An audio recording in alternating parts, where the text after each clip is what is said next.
is a lifestyle. Sports cards and we live now. Jeremy Lee in the building and every guest that you ever needed. Sports cards after hours keep the hobby heated. Updates, hobby talk like you never seen it. Sports cards live and none could ever beat it. Sports cards is a lifestyle. Sports cards and we live now. Welcome to another episode of Sports Cards Live with your host, Jeremy Lee.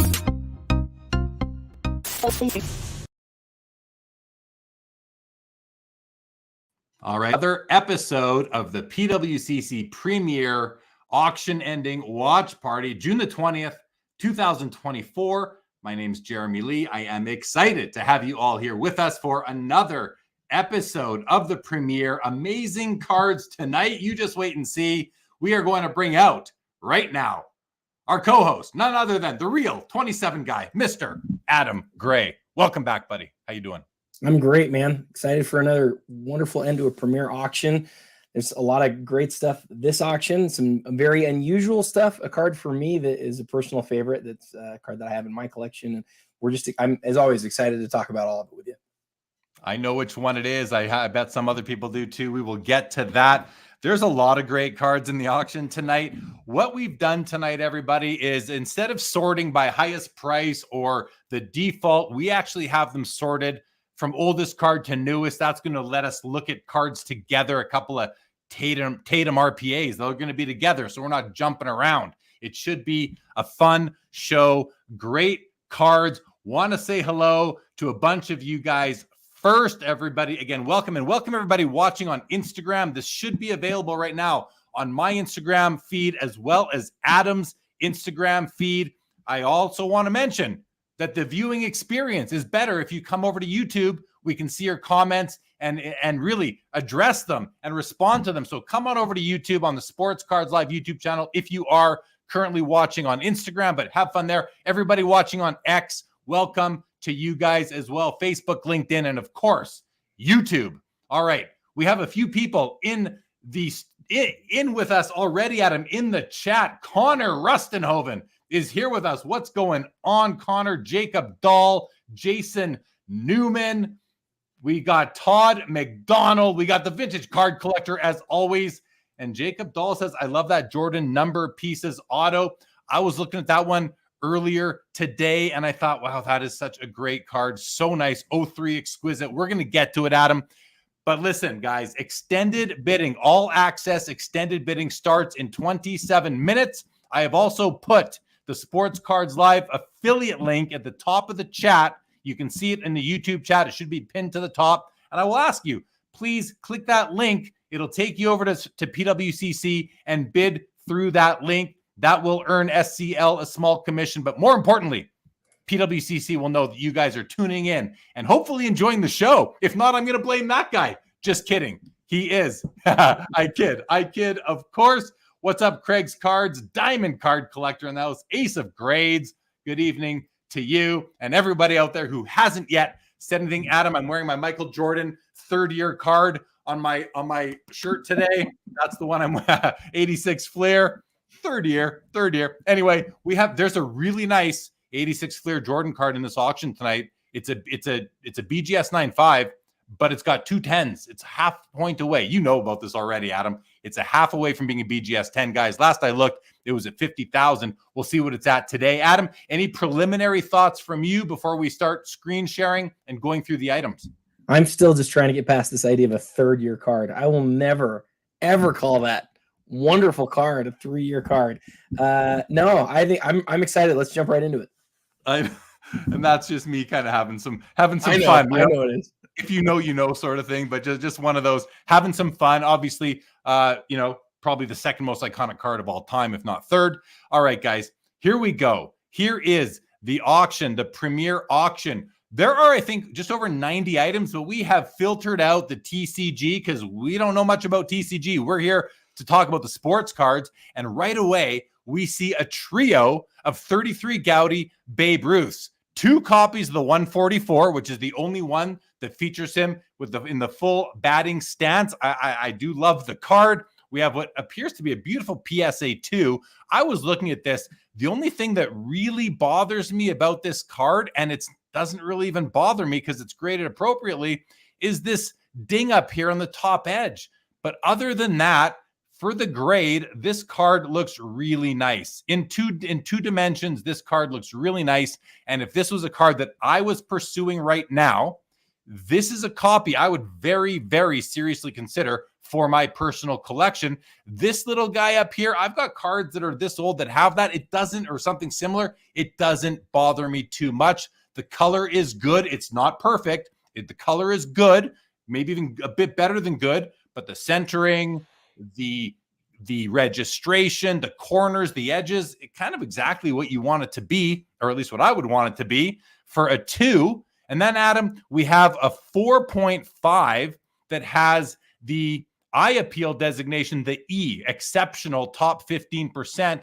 And look at this one. And I'm just going to go back to okay, first of all, notice the edges and the corners. Sharp, sharp, sharp. Very, very nice. The color is good. I'd say it's better than the color on this one. You can see the 2, the red band where the Big League Chewing Gum words are, a little bit lighter than this one here. This, to me, it almost seems undergraded. There must be something else going on that keeps it from being a 6 or a 7. This card looks spectacular to me.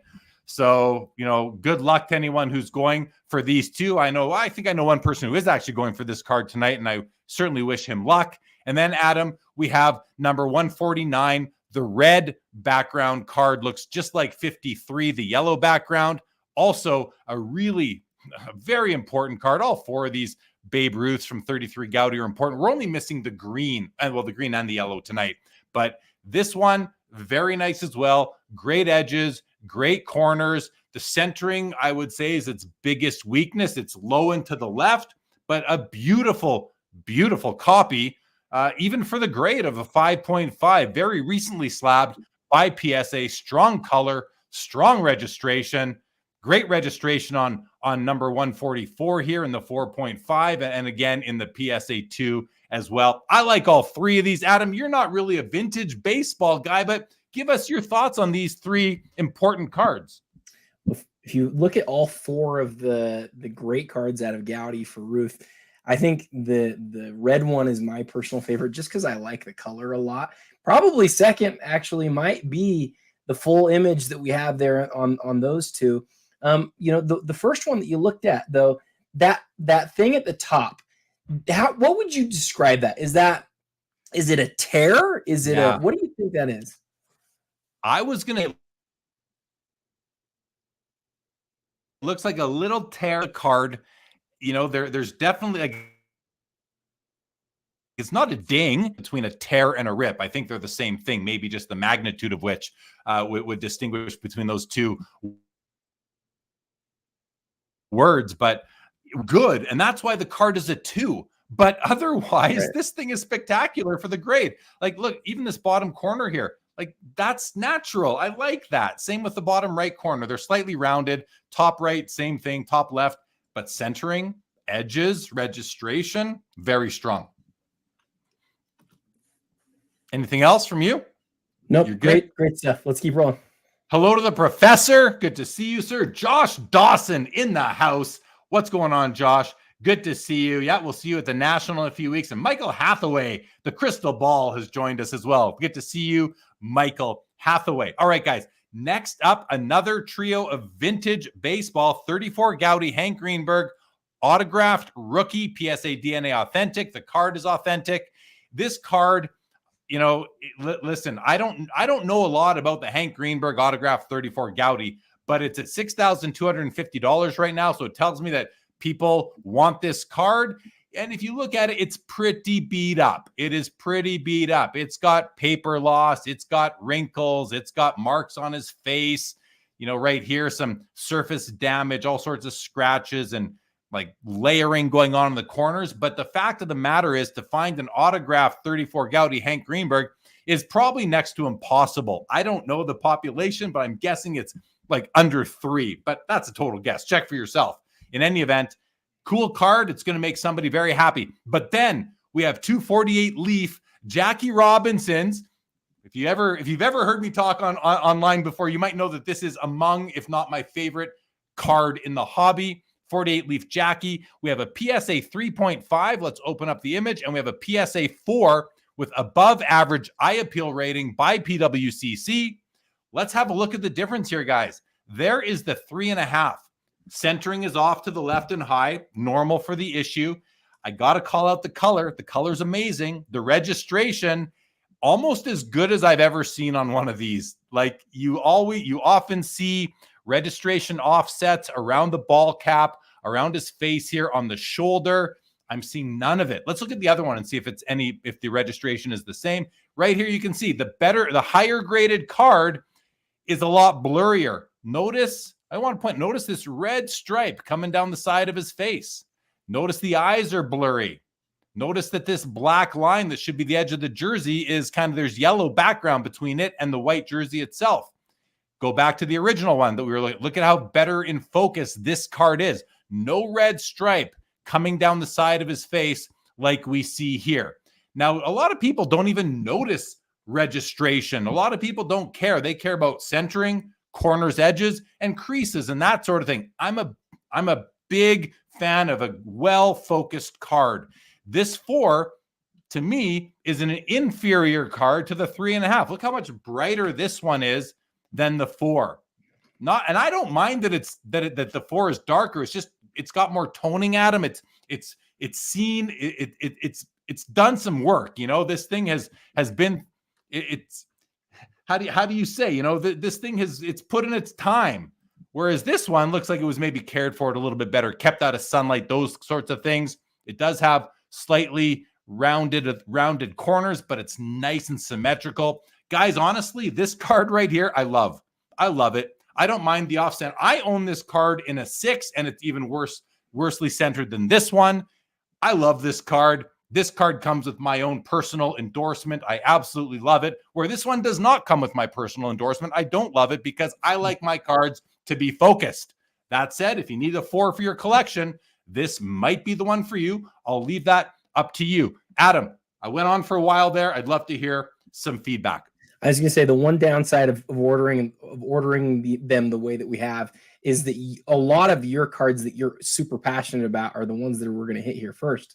But I obviously love all 3 cards. I know the Jackies got a really special place in your heart, but so let me focus a little bit on the Greenberg real quick. This was one of them that I put in my top 10 favorite cards of the week post that I often do for the Premier. And the reason why is that I don't think you see a lot of vintage cards that are autographed like this for cards that are really significant. Greenberg, you definitely just do the same basic research that I do on somebody who you maybe have heard his name, but what makes him significant, right? He's one of the first great Tigers, led the Tigers to their first World Series. He hit 58 home runs in a season, which I think was probably the record up until Maris hit 60. And I was just going to say what Michael said right here. There's 11 total. And so it's one of those funny ones on the PSA Pop Report where it says Pop 7 for higher, right? Because it's in an authentic case. And so technically it's as low as it can be, but there's a huge percentage of them that are also graded that low. So, the fact that he played in the 30s, obviously he's been gone for a long time. I don't know when he passed away, but there's just 11. And it's easy to focus on the whole of the card, Jeremy, but if we just look at the autograph, that is really where the story is. One thing that you'll notice is that it's signed right over Detroit. And I know you well enough to know we wish it was not right where it is. We wish it was a little bit higher so that you could make it all out. Having said that, Hank is really easy to discern. It's right there. It's obvious. It's clear. And it's that old sort of writing. And it's really a beautiful thing. And so if you're somebody who wants an iconic, important, pre-war card and you want it signed, there's you just don't see a lot of them very often. And so Pop 11 might sound like a lot, but for a Hank Greenberg autographed rookie card, you've got 11 shots. Yeah, only 11 people can own one of these. I agree with everything you said. It would be nice if the auto was a bit higher up so you could actually see it and also have a better look at the word Detroit across his chest there. But that said, beggars can't be choosers. Only 11 people can own one of these. And here's one tonight on the PWCC Premier for people to come get. Thank you, Michael, for that information. Pop 11. What did I say? Maybe 3. I was obviously shooting a little bit low on that, but that is okay. I want to go back to the Jackie for a second. Vintage Card Collector says, not too sure about the top 30% on the Jackie. They need to take a class at the Jeremy School of Registration. Yeah, I mean, listen, outside of I'm going to push back a little bit vintage simply because I'm looking at the card and it does look really good. Like even for a 4, it does look really good. Like corners, edges, the centering, I've seen better, but I've seen way worse. This is actually strong centering amongst the whole population of these Jackie cards. And the registration, although it's off, the magenta plate is offset to the right, it doesn't really impact his hat. His left ear looks good. So it's kind of weird. Like, yes, it's got poor registration, or it's got, suboptimal registration, but it's the plate that is offset isn't the worst one it could have been, is kind of where I'm at on that. A great card overall. I want to say a quick hello to Amit. What is going on? Amit, welcome to the show. Good to have you. All right, let's move along now, guys. Next row, 3 more vintage baseball cards. We have a PSA 5 51 Bowman Mickey Mantle rookie card. His one and only rookie card is this 51 Bowman. This, again, PSA 5 EX condition. Looks to be amazing to me. I'm just going to open all these in separate tabs here quickly. We've got a 55 Topps Jackie PSA 8.5 with above average eye appeal, and a Sandy Koufax PSA 9 from 1956 Topps. I just closed one of them by mistake. Let's go back and open the Mickey one more time. So here's the Mickey. This card is very good. Did PWCC give it? They didn't. Oh, they did. They gave it above average. I was thinking they should have, because this is a very nice copy. This card has great registration, great centering, great edges. Corners are what you'd expect, but they're very nice to me. They're nice and just they're uniform, and that's what I like. This card is really nice, in my opinion. Very strong. Yeah, beautiful. It's actually popping. I'm surprised it didn't get even better than the A on the eye appeal. And then we have the Jackie 55 top. This is clean, guys. Look at that background. It's glowing. Look at how clean that is. I don't see any extra print dots anywhere. Centering, edges, corners, sharp from the Blazer division, from Chris Sewell's Blazer division. And then we have a 56 Topps Whiteback Sandy Koufax.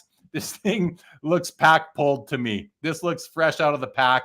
I like a little bit of a rough cut on the bottom here. Oh, yeah, I love this copy, actually. PSA 9. Great. 3 great cards, Adam. Your thoughts? Well, I was trying to look up real quick the population on the Koufax, because I like things like this. The reason that it calls out the white back is because not all of the backs are white. And so do you know off the top of your head, Jeremy, what the reason was, or if it's just sort of like a different back? Yeah, what it is I'm making an assumption here, is that during production they changed card stock, and one card stock had a lighter white back, and one had a grayer gray back, similar to the difference between O-Pee-Chee and Topps cards in the 70s and 80s. I think that's all it is. To me, it doesn't, like, if I was collecting 56 Topps, I'd probably want them all to be the same, but I wouldn't care which one I was collecting. I'd probably go for the cheaper version, because I don't care about a scarcity based on the color of the stock on the back of the card. Yeah, I hear that. I think a lot of people do, though. I'm probably one of those people who do. If there was 5% of them in the white back and 95% of them in the standard sort of grainy back, I would want the white back. I would at least want the white back because it was the rare version, and I like the story of the rarer thing. But that doesn't necessarily mean that I wouldn't want the other one too, because it would be nice to be able to show them both off. I was trying to find out what the population difference was. If there's anyone in the chat who can go look that up real quick, just use the cert number on PSA and go see what the difference is in the population, assuming that they break that out. I think they do. I think that would be interesting. But the other thing that I was just going to say about this group, we could talk about all 3 all day. The Jackie 55 to me has always been a card where it's like, oh my goodness, that is like a card that typifies these larger mid 50s Topps cards with the beautiful color. I mean, I think it's just one of the nicest looking cards ever. And this isn't the sort of stuff that I collect. I used to, maybe a little bit, but that Jeremy, I don't think it gets much better looking than that card is right there. No, and you know what, Adam? The fact of the matter is, and you know, our good friend Matthew Rocker, 1956 Tops guy, he's 1956 Tops. Here's a 1956 Tops card. They're very similar. You got the portrait, you got the action shot. The difference is in the 56, you got some background. And I'll be honest, it's nice, but I prefer the clean look 100%. of the 55s better for me than the 56s. And I know I'm often in the minority on this. I'm okay with that. That's fine. Collect what you like. I like the 55s better, and partially because of what you said, Adam. Look at this thing. This is a beautiful card, guys. This to me is that's a grail type of card condition as well on that type of card. If I remember correct, Dr. Beckett feels the same way as most people do. You just sort of described that they like 56 better. But the thing about the 55 that my eyes go to is that sort of gradient from a deeper color to like a lighter. Like that's a really neat thing to see on a card that's almost 70 years old.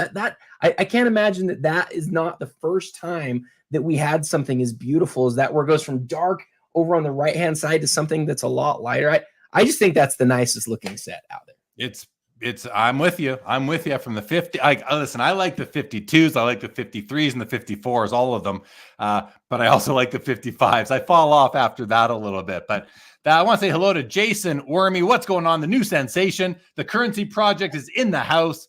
Tom says he thinks that the white and the graybacks are even. Thanks for that information. It's early on. I don't think PSA broke it down between them on the flip itself. The flip, also known as the label. And Robert Scott, welcome to the show.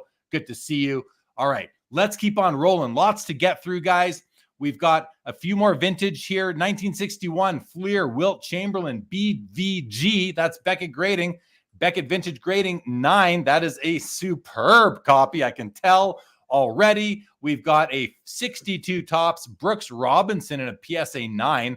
I mean, that's got to be a tough card. I once bought a lot of 62 Tops and they were so rough. So when I see a clean one, I almost feel like they don't exist because I'm so used to the weak ones. But look at this 61 Fleer Wilt Chamberlain. Centering is very good. It's not perfect, but it is very good. But we got to call out the color and the registration on this. I mean, the corners and edges are sharp as can be, guys. This is a true blazer of a card, but look at the nice color and look at the registration. We are seeing no white gaps between his jersey, under his armpit, under his arm here. No white gaps between that and this background purpley color, which we often see.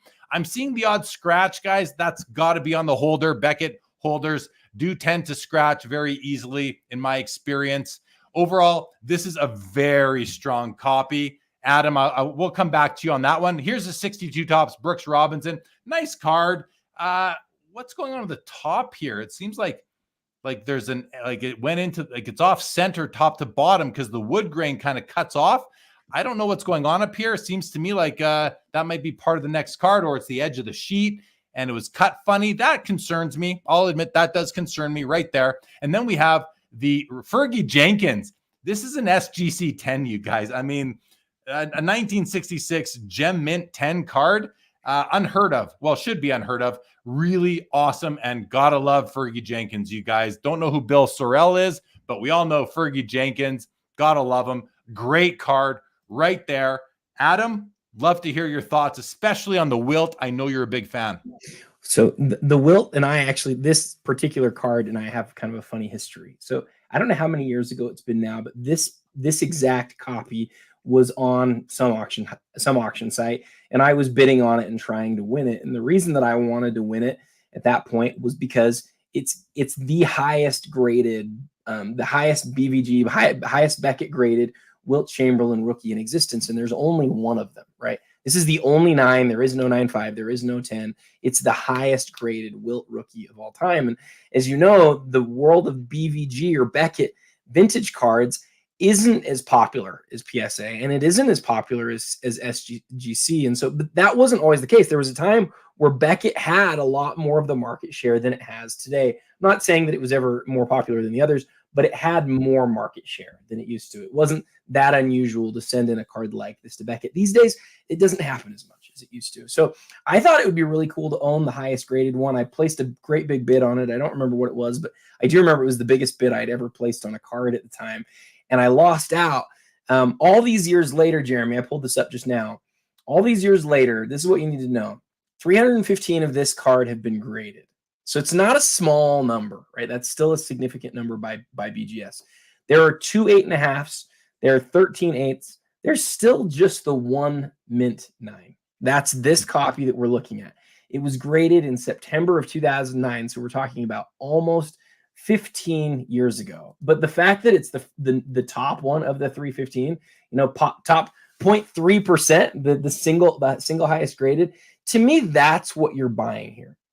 There might come a time where people look back and they want to own a card that's been in a holder for a really long time, because that ensures that it hasn't been tampered with or touched or any of those sort of things for that long period of time. And to me, that has a great appeal. I do think it's a very good looking copy. I don't know what it would grade if it was graded today in the same way. I don't know that it would cross to a PSA 9, for example, because if it did, it's a well into the 6-figure card. And so I don't think that's likely. But for what it is, the only one in a 9, highest graded at BGS or BVG, I think it's a great card. And I personally would love to have that copy in my collection. And I'd much rather have it than the average like PSA 7 or maybe even a PSA 8, because there's way more of those out there than there is of this one.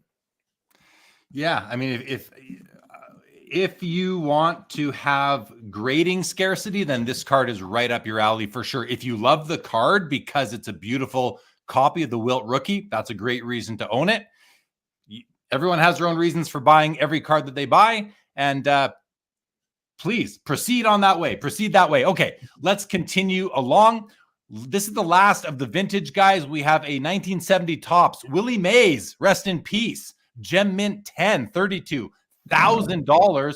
Pop one of only 5 copies, and a lot of people do the Willie Mays run. So this is a very important card. We have a PSA 8 O-Pee-Chee Wayne Gretzky. We're going to dig into that. And we have BGS 10 Pristine Magic Johnson, Larry Bird rookie card. Adam, I think, no different card. Sorry, no Larry is not on this one. I didn't even, this is not Larry Bird. This is Jim who? I can't even read his name, but it's Julius Magic and Jim Van Bredekolf. So this is not the Larry.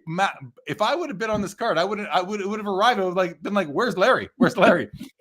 This is, we don't see this card often, Adam. Talk about it. Tell us about this card, please. Well, I think I would copy and paste everything I just said about the Wilt, about this card. It's a pop 3, highest graded of a card that really matters. The second best card probably in the set, because you get 2 of the big 3 guys. But I'm guaranteeing you, a lot of people do the exact same thing that you just did, Jeremy. Like, oh, it's Magic. Oh, it's Dr. J. It must be Bird. No, it's not Bird. It's Jan Van Bredekolf. but still, again, if you want the highest graded of a significant card, it is truly still a significant card. It's the second best card from the set, and there's only 3 of them. And there's a pretty good chance that a couple of them, or at least maybe 1 or 2 of them, of the 3 have been crossed at this point. It's that's why you buy a card like this. Yeah, it's very cool. I think it's cool that Larry's not on there, although I prefer the one with Larry. Yeah. All right, let's take a look at the Gretzky, the O-Pee-Chee PSA 8 near mint. And we're going to start just from a wide angle view here. Centering, not perfect. It is centered a little bit high on the cardboard canvas. Right to left looks really good. Let's zoom in on the corners and edges. Corners are great. Touch of white showing. Top edge is nice. Side edges appear to be very nice. Bottom edge is fine. Bottom corners look good. Now let's dig into my favorite part of this card, which is the registration. And first of all, let's see if we have eye appeal on this one. We do not. Okay, good, because I would have disagreed if we did. So registration wise, let's start up here. First of all, I do want to say the word Edmonton looks nice. Oftentimes this black print can have some spots to it. It's nice and solid and thick. I love it. The word Oilers is on the same plane. So the oil drop down below should be, for the most part, in its spot, but it might be to the right or the left. I do notice one of my pet peeves with this card is where you see this little hair-like white line coming down between the black border and the blue. You can see some blue coming into the white over here, and you can see a thin white line between the black and the blue right here, if you guys can see where my mouse is. And you see the opposite on this end. You see some blue coming in here, and but what you're not seeing is any red or yellow coming into the top white border here, which often we see, and we do not in this case. That's great. Small fisheye there on what is his right shoulder. Nothing serious. And let's look at the oil drop. So the oil drop is placed a little bit high and to the left. So take that for what it is. It's not perfect, but it's very common. And then this white gap between the black and the blue here, we also see it here. So that's something I'm not crazy about. But overall, I would say this is a average to just below average 8 because of, to me, the registration and the centering. And even the corners, I mean, the corners are fine, but I'd say this is, kind of the bottom third of a PSA 8 O-Pee-Chee Gretzky right there. Adam, any thoughts on the Gretzky before we go on to the next row and move into some modern cards? I love it whenever you break the card down, and I would just add that whenever you look at a card, even if it's a bottom third, an 8 on that card is just a glorious card.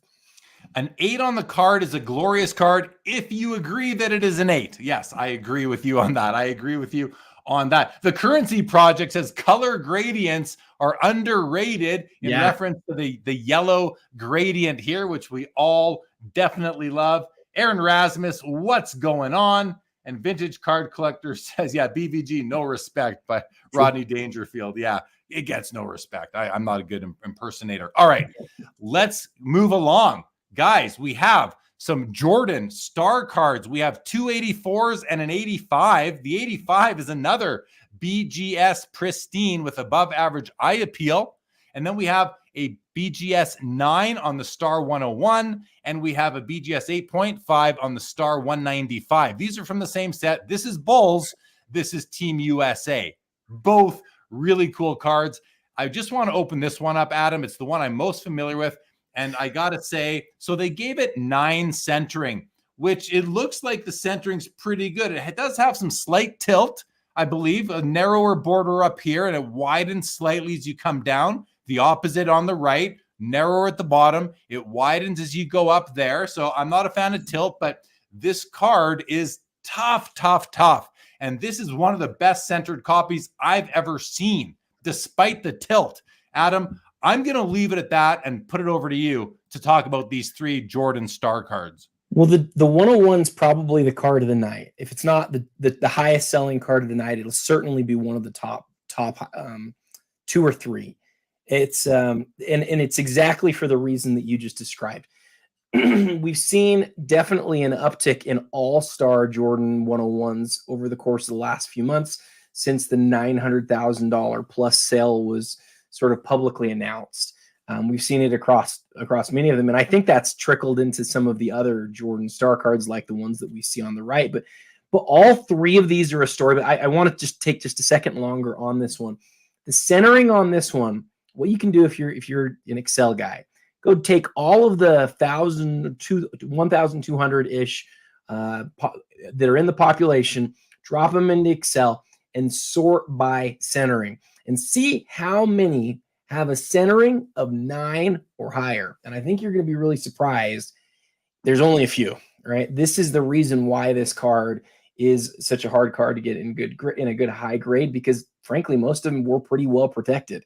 As long as they stayed in that bag, most of them did pretty well. In fact, on this one, the corners of an 8.5, sometimes you can see ones that have corners of 9 or corners of or 9.5.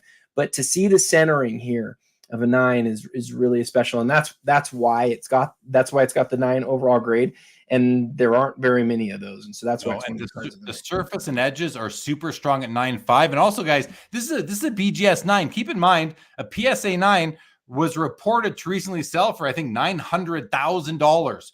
So right. You can buy the same card in just a different piece of plastic and save yourself right now about $750,000. Go buy yourself a house and pay it off, sort of thing, and still have basically the same card. You're almost not out anything. Adam, we are now 5 minutes, guys, into extended bidding. I did put the affiliate link at the top of the chat in the YouTube in the YouTube chat. So please click on that. Adam, are you ready to move on to the next row? Yeah, let me just do these two real quick, quick.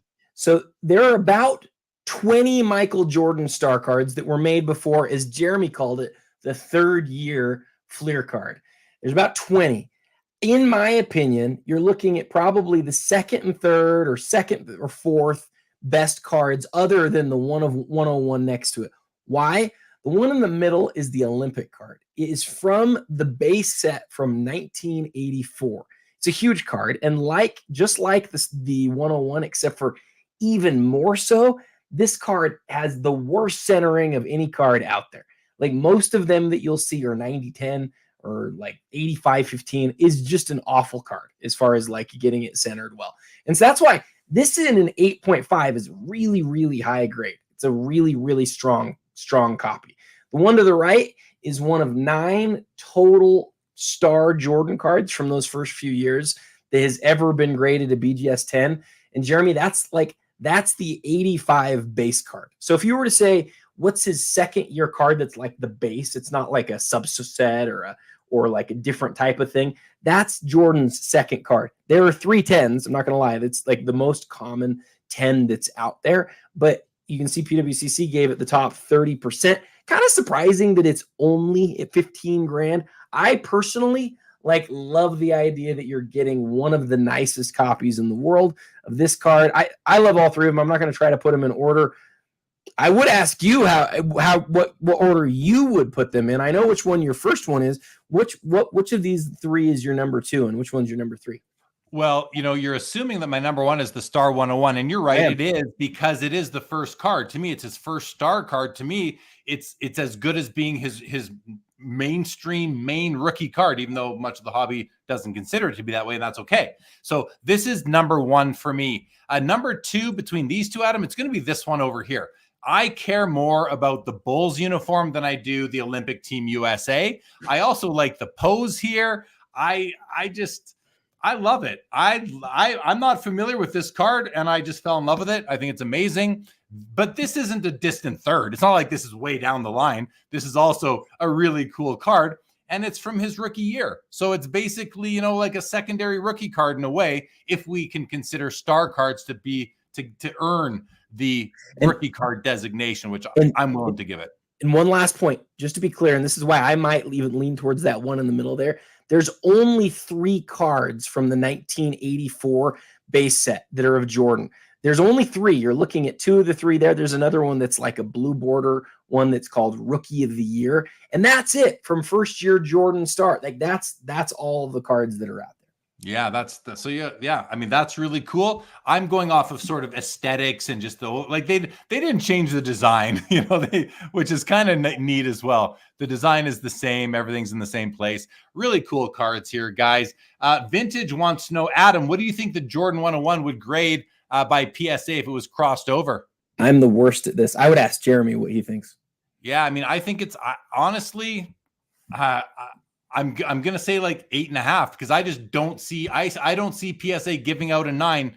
I just don't see them giving it out. That's it. I mean, it's got to be very special. Just look real close at that. This is what I would do, Vintage. I would look at what other copies that have not quite perfect corners, like how much PSA's weight is on corners versus how much weight is on centering. As far as centering goes, I agree with Jeremy. This is about as good as centering as you're ever going to find on a Jordan Star.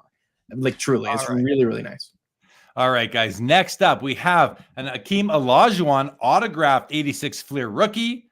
Both card and autograph grading a 10. That's got to be rare. At 8,750, we have that Michael Jordan BGS 95 86 Fleer rookie card at 50,000. This is only 0.5 away from being a BGS pristine 10. If either corners or surface were upgraded by half a point, this would grade out a 10. I don't think it would, though. I'm just looking at this bottom left corner. I'm seeing a little too much whitish fray there, and I'm definitely seeing white on the bottom right corner here. So I would venture to say this would probably be about a PSA 9 would be my guess, Adam. I don't see this getting a PSA 10. Quite certain it would, but look at the centering. It's very good. Not not perfect, but it's like 49.51. I'm sensing that this right border is slightly thicker or wider than the left border. And then I'm also noticing a registration issue, which I almost never see on these, Adam. Also, I just see we have a fisheye right here, right in front of his eyes, which not the ideal place for it. I'd rather it was like up in here somewhere, but it's right here in front of his nose. And then the other thing that I've never really noticed on any Jordan rookies before that I've looked at is there's one of these gaps, guys. It's hard to see. Well, you can see it in the Fleer logo. Look at the shadow coming off the Fleer logo. That's a registration issue. You notice it's got, look at the net. You can see the net on the other side of this black border. That black border should be right up against the yellow. So this card, it's definitely not a PSA 10. There's just really no way. And I would say if they surface chems in at 9.5, I don't know if Beckett even looks at registration when they grade a card, because to me, this would degrade the surface more than just a half a point, but that's just me. I'm very picky on registration. So any thoughts to add on to that, Adam? Yeah.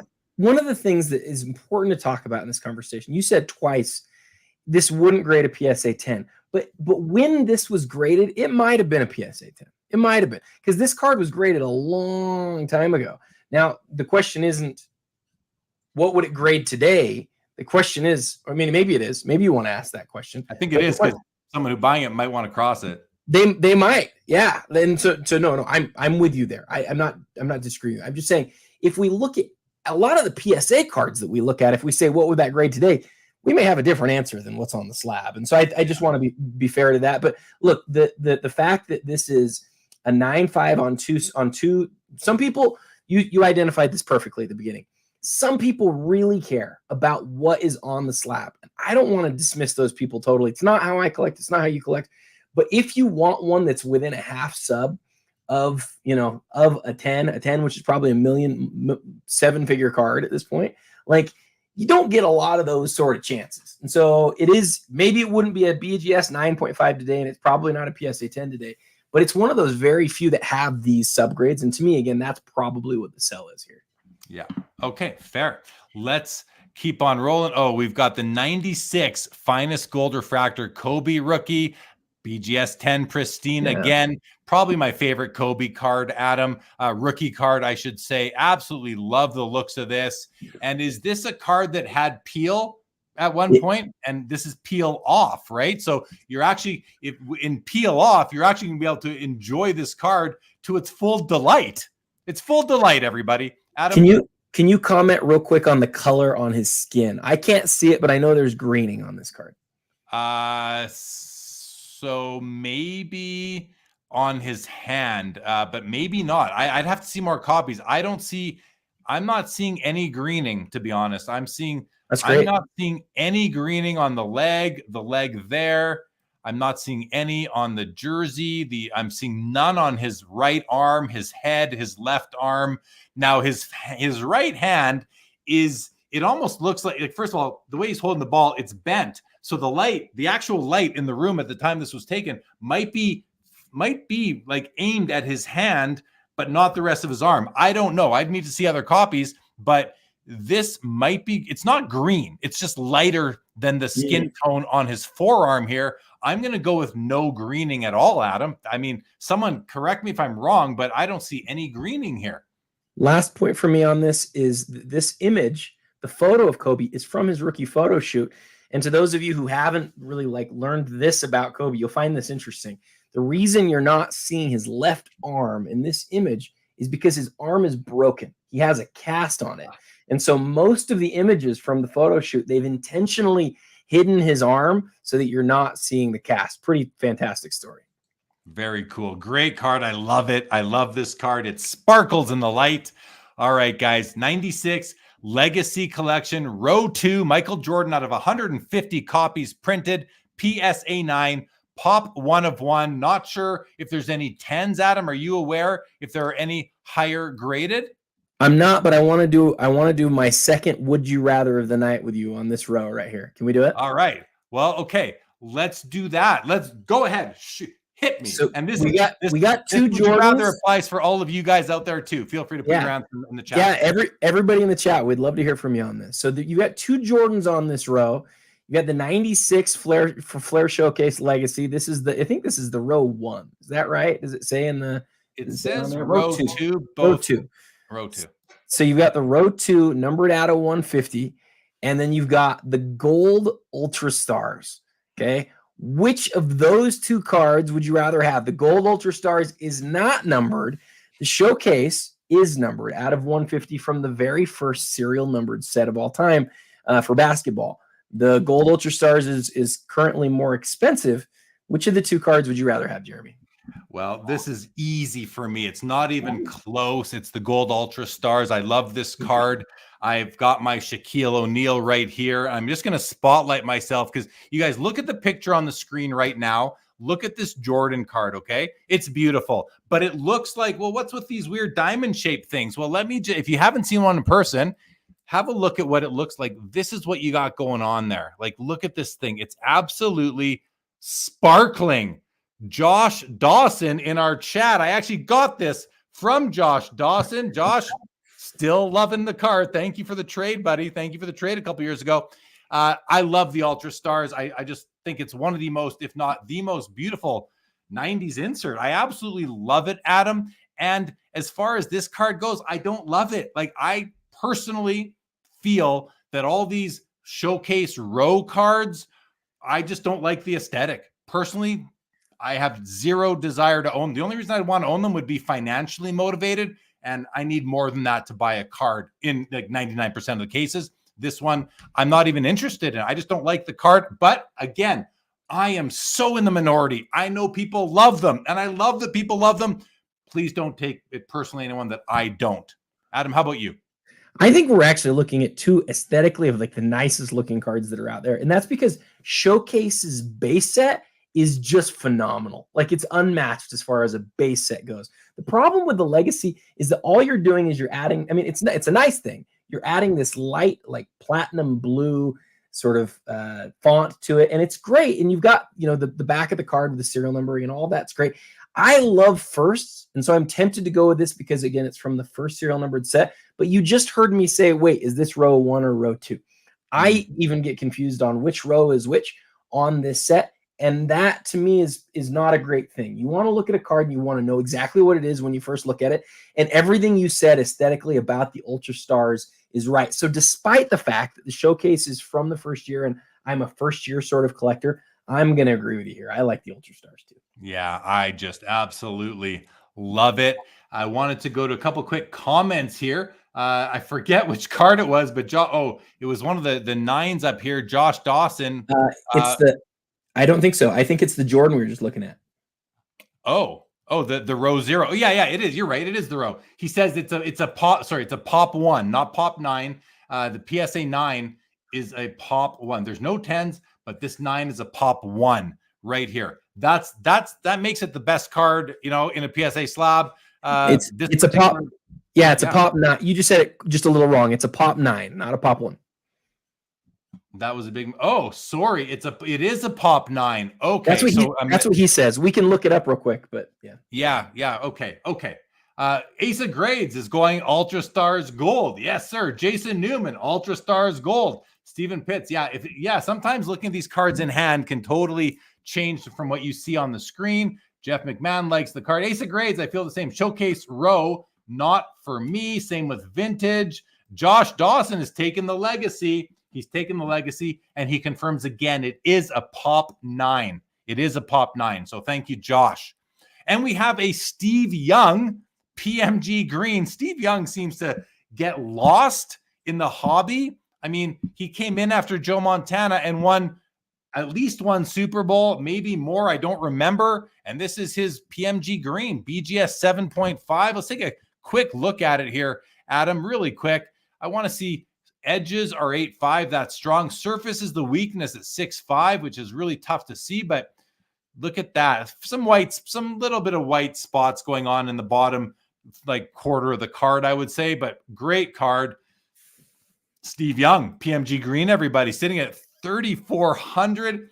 Wow. Isn't that really cheap? Shouldn't it be like 5 times that at least? That seems way low to me. I don't know. I don't follow it, but for a PMG green of an amazing quarterback on an amazing team. Come on.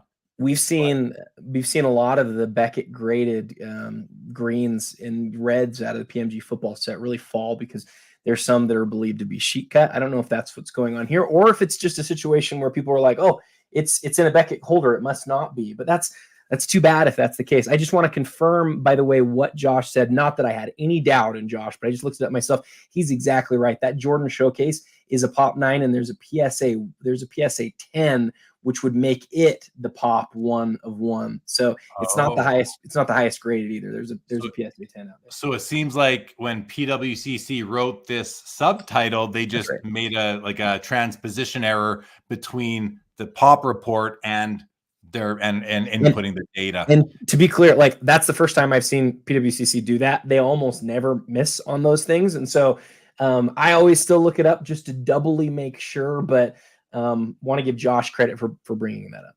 Diamond Card Collector says, I love Legacy Collection, but for this one, it's the Ultra Stars Gold. Thank you for participating. Diamond. And Mike Nunya, welcome to the show, says, if it was row 0, I'd pick that one. But it ain't. I agree. It ain't. I agree. 100%, Mike. Totally agree. All right, guys. Next row, we've got the Michael Jordan Classic 61 Fleer in a BGS 8.5. These are numbered out of 61 for the year 1961. Very popular card, and I really like the way the serial number looks on the back. We have a Noise Boys PSA 10, you guys. This thing's at $28,000. Such a cool insert. These cards, if you hold one raw, you could actually like fold it in half, let the two edges touch each other. It'll spring back in to its normal form without any creasing. Really, don't try that at home. Really, really cool. And this comes with the NBA Black Diamond sticker on top of being a PSA 10. Big card tonight. And then finally, the Scottie Pippen 98 Ultra Masterpiece 1 of 1. Adam, I mean, this is a beast of a card. You are the expert on this row. I've told you what I know, but I just know that these Masterpiece 1 of 1s are highly pursued by some people in our hobby who have lots of resources to buy them. What are your thoughts on the Pippen and the other two on the row? Well, this is an interesting row because all three of the cards are from the same year. They're all from the same team. And boy, they're all so different. They appeal to different collectors in a massive, massive way. The Pippen, I created a reel on this week, and I asked the question, is it the best Pippen card in existence? It's one of 2 or 3 that are in the conversation.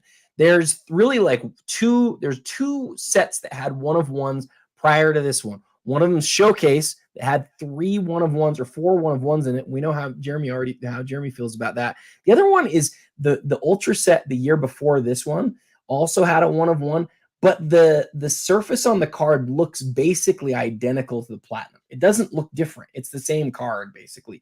This is the first Pippen 1 of 1, the first set of basketball 1 of 1s where they did something completely different to the set. And that's why I think we've seen some massive sales. We saw a Dennis Rodman on this that I believe sold for nearly $100,000. Maybe it even got to $100,000. Somebody can look that up about a year ago. And so seeing the Pippen now, and we also saw a Kukoc like last week sold for over $10,000 in the weekly. So it's one of Pippen's best cards along with the green, along with the other 1 of 1s. And then along with the Gem Masters out of Metal Universe 98. But it's just it's a wonderful card. You can turn it around on the back, Jeremy, and see that sort of like that writing, the only 1 of 1 masterpiece. That's what they did in the first year as well. But like I said, the thing that I like that they did different here is they actually like did something to the front. They put it all in purple. They made it very different.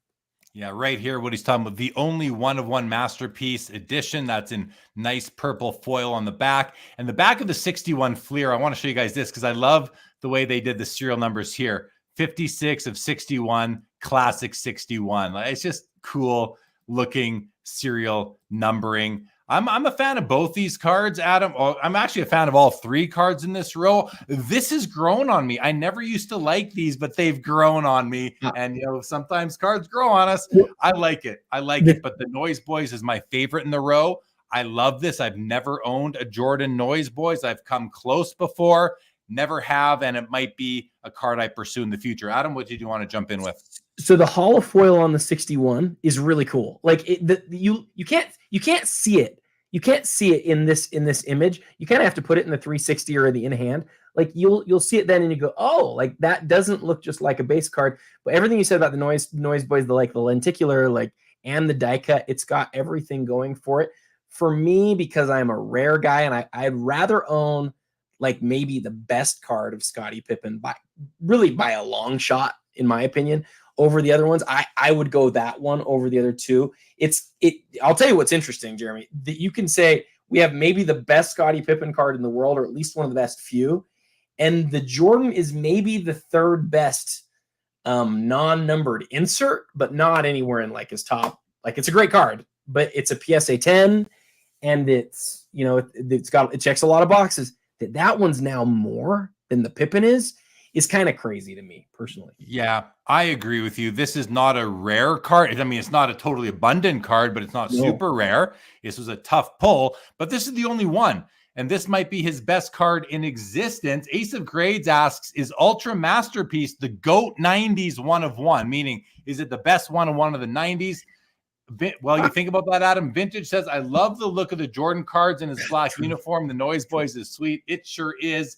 And Diamond card, I think he's talking about the Rodman 101, sold for $81K, the same as the Pippen, which is sitting at $19.5, which is definitely, I think, too low for right now. We should see some bids come in. Go ahead. The best one of ones of the 90s are either the Gem Masters or this one. I would be really interested to know which one came out first. I think most people would say, no, the Gem Masters is number one because it's got that metal heritage. And I kind of can't disagree with that. That one's probably one, but I'd like to see it next to this one and see aesthetically which one I like better. And I don't know it well enough off the top of my head to know which one I like better. All right, let's keep on rolling. 3 autographs now. Ooh. A Jordan, a Brady, and a Tiger. I mean, come on, guys. That is three studs right there in a row. We've got the Jordan UD Ionics Authentics, numbered out of 23. We're going to open up all these and take a look at the autos. So the Jordan, that's a great auto. That's a great auto.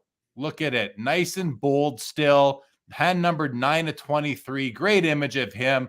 Just going in for a nice, easy layup.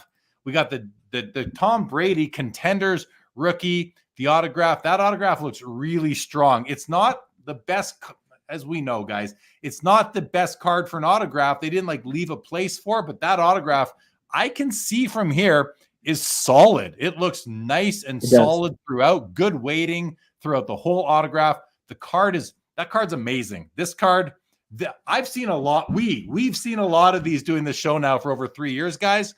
That might be the nicest auto I've ever seen on a Contenders ticket here. And then finally, we've got the Tiger Woods SP Authentic rookie card, authentic future stars, maybe just authentic stars. And the autograph looks great on this one too. It is graded a 10 by PSA. The card is also graded a 10. Double dimes on this one, everybody. 900 copies produced. Great card. I love it.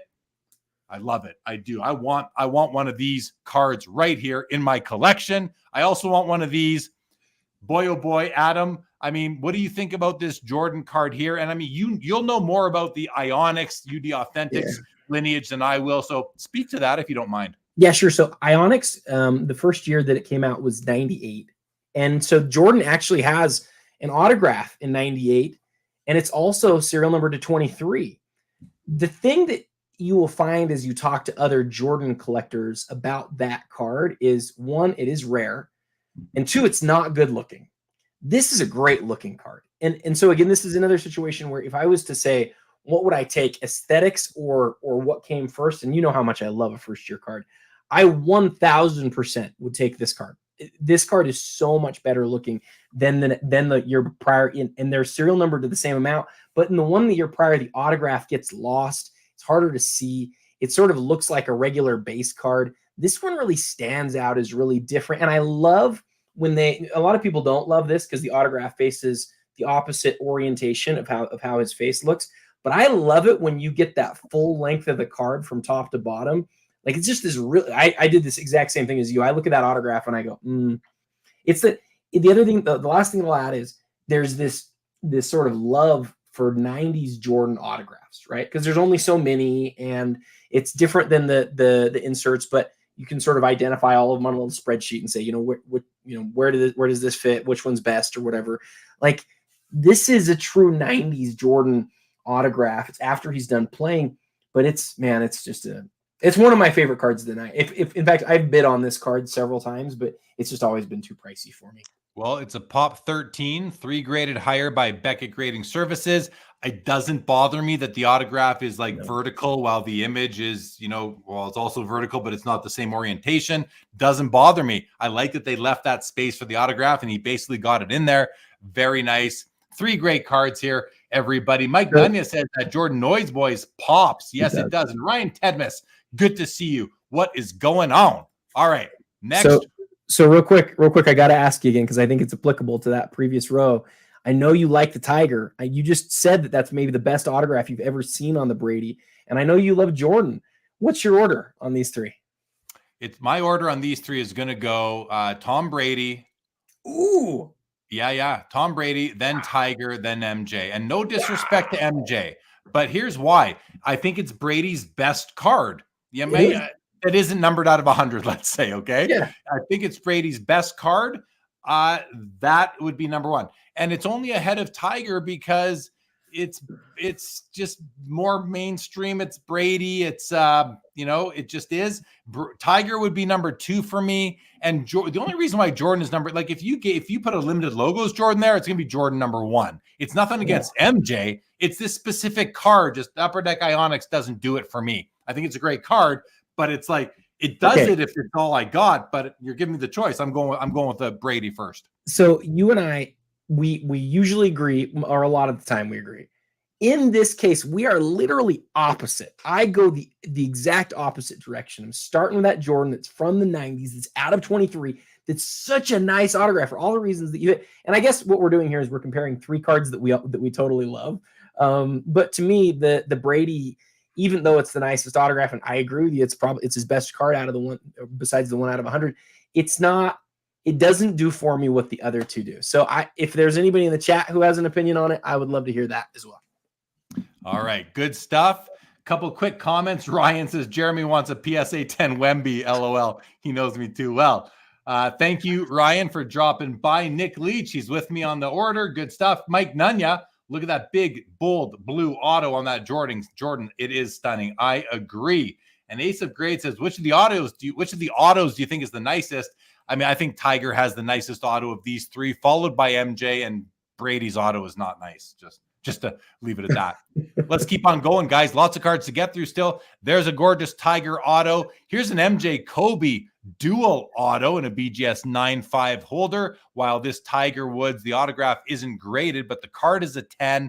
And here we have an amazing card. The number pieces, Exquisite Michael Jordan, first year Exquisite, 2003. Let's look at that auto and the patch. Let's save the auto for, okay, nice. 1 color in the 2 colors in the 3, numbered 4 of 23 right there.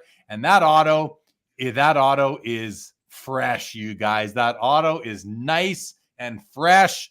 That means I think it looks great. Card is an 8.5. Who cares? It doesn't matter.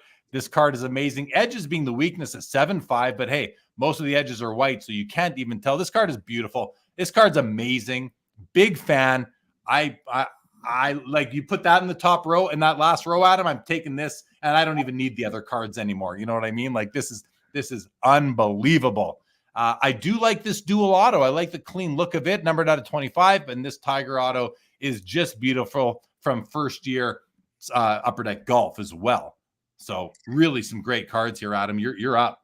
Well, the Jordan's another one of the cards of the night, right? And so let's take just a second longer on it.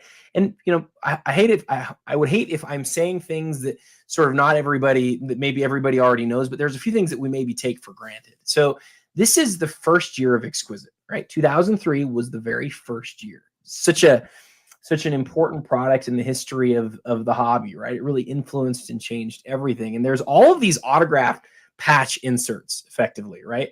There's the Noble nameplates. There's the limited logos.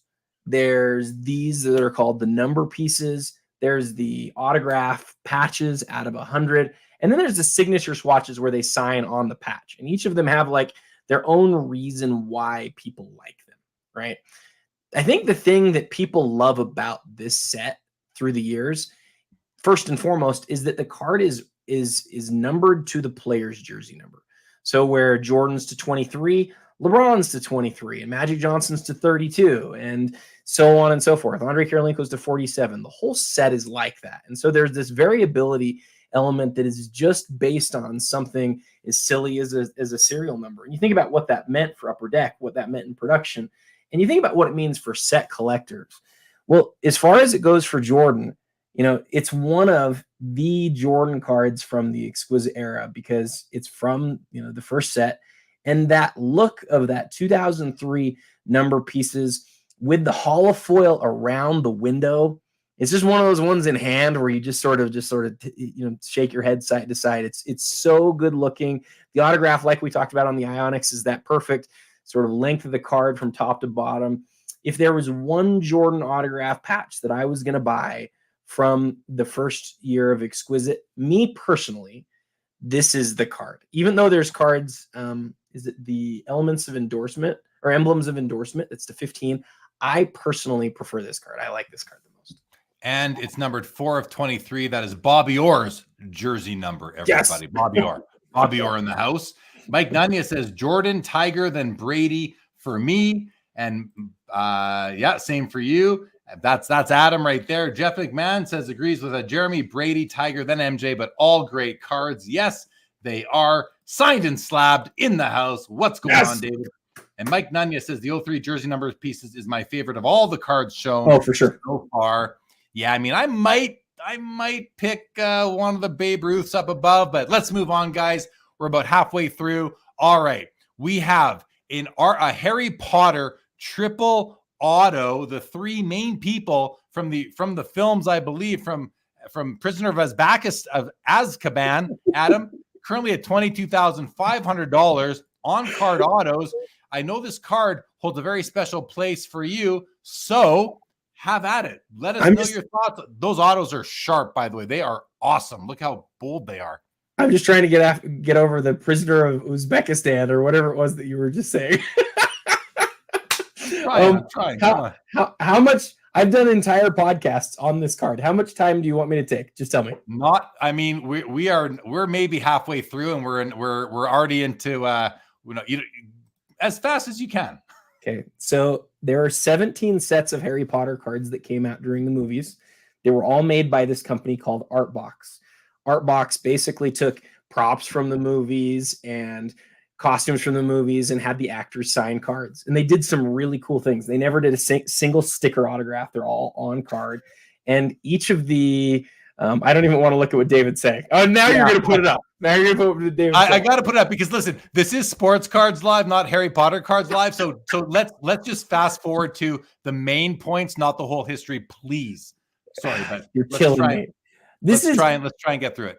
In all the cards I've ever bought, I've only spent more on one card than I spent on this card, right? And that was the Kobe logo man auto. I spent $55,000 on one of these cards. It's the Grail of Harry Potter. They never pop up, and then ironically, after years of not showing up, this one's selling just 3 or 4 days after another one sold. That sold for like $40-something thousand. And so, it's got all three of the main actors on it. It's the only one that they ever made that's like that, and there's about 50 of them in the world. PSA's graded 15 of them, and I love Harry Potter, man. I've loved Harry Potter for a long, long time, and I know a lot of other people do too, so that's why it's worth so much. Let me just tell you, my kids are getting to that age where they're starting to ask if they can read the books and watch the movies. So I'm about to start getting into Harry Potter, and I've never seen the movies. So I maybe saw one of them, years ago. So I'm actually excited to understand what it's all about. We have a Messi Mega Cracks rookie PSA 9 sitting at 24,000. Big card, important card. Look it up if you don't know much about it. Really, this is the Messi rookie to have. And then finally, we have a 2005 The Cup.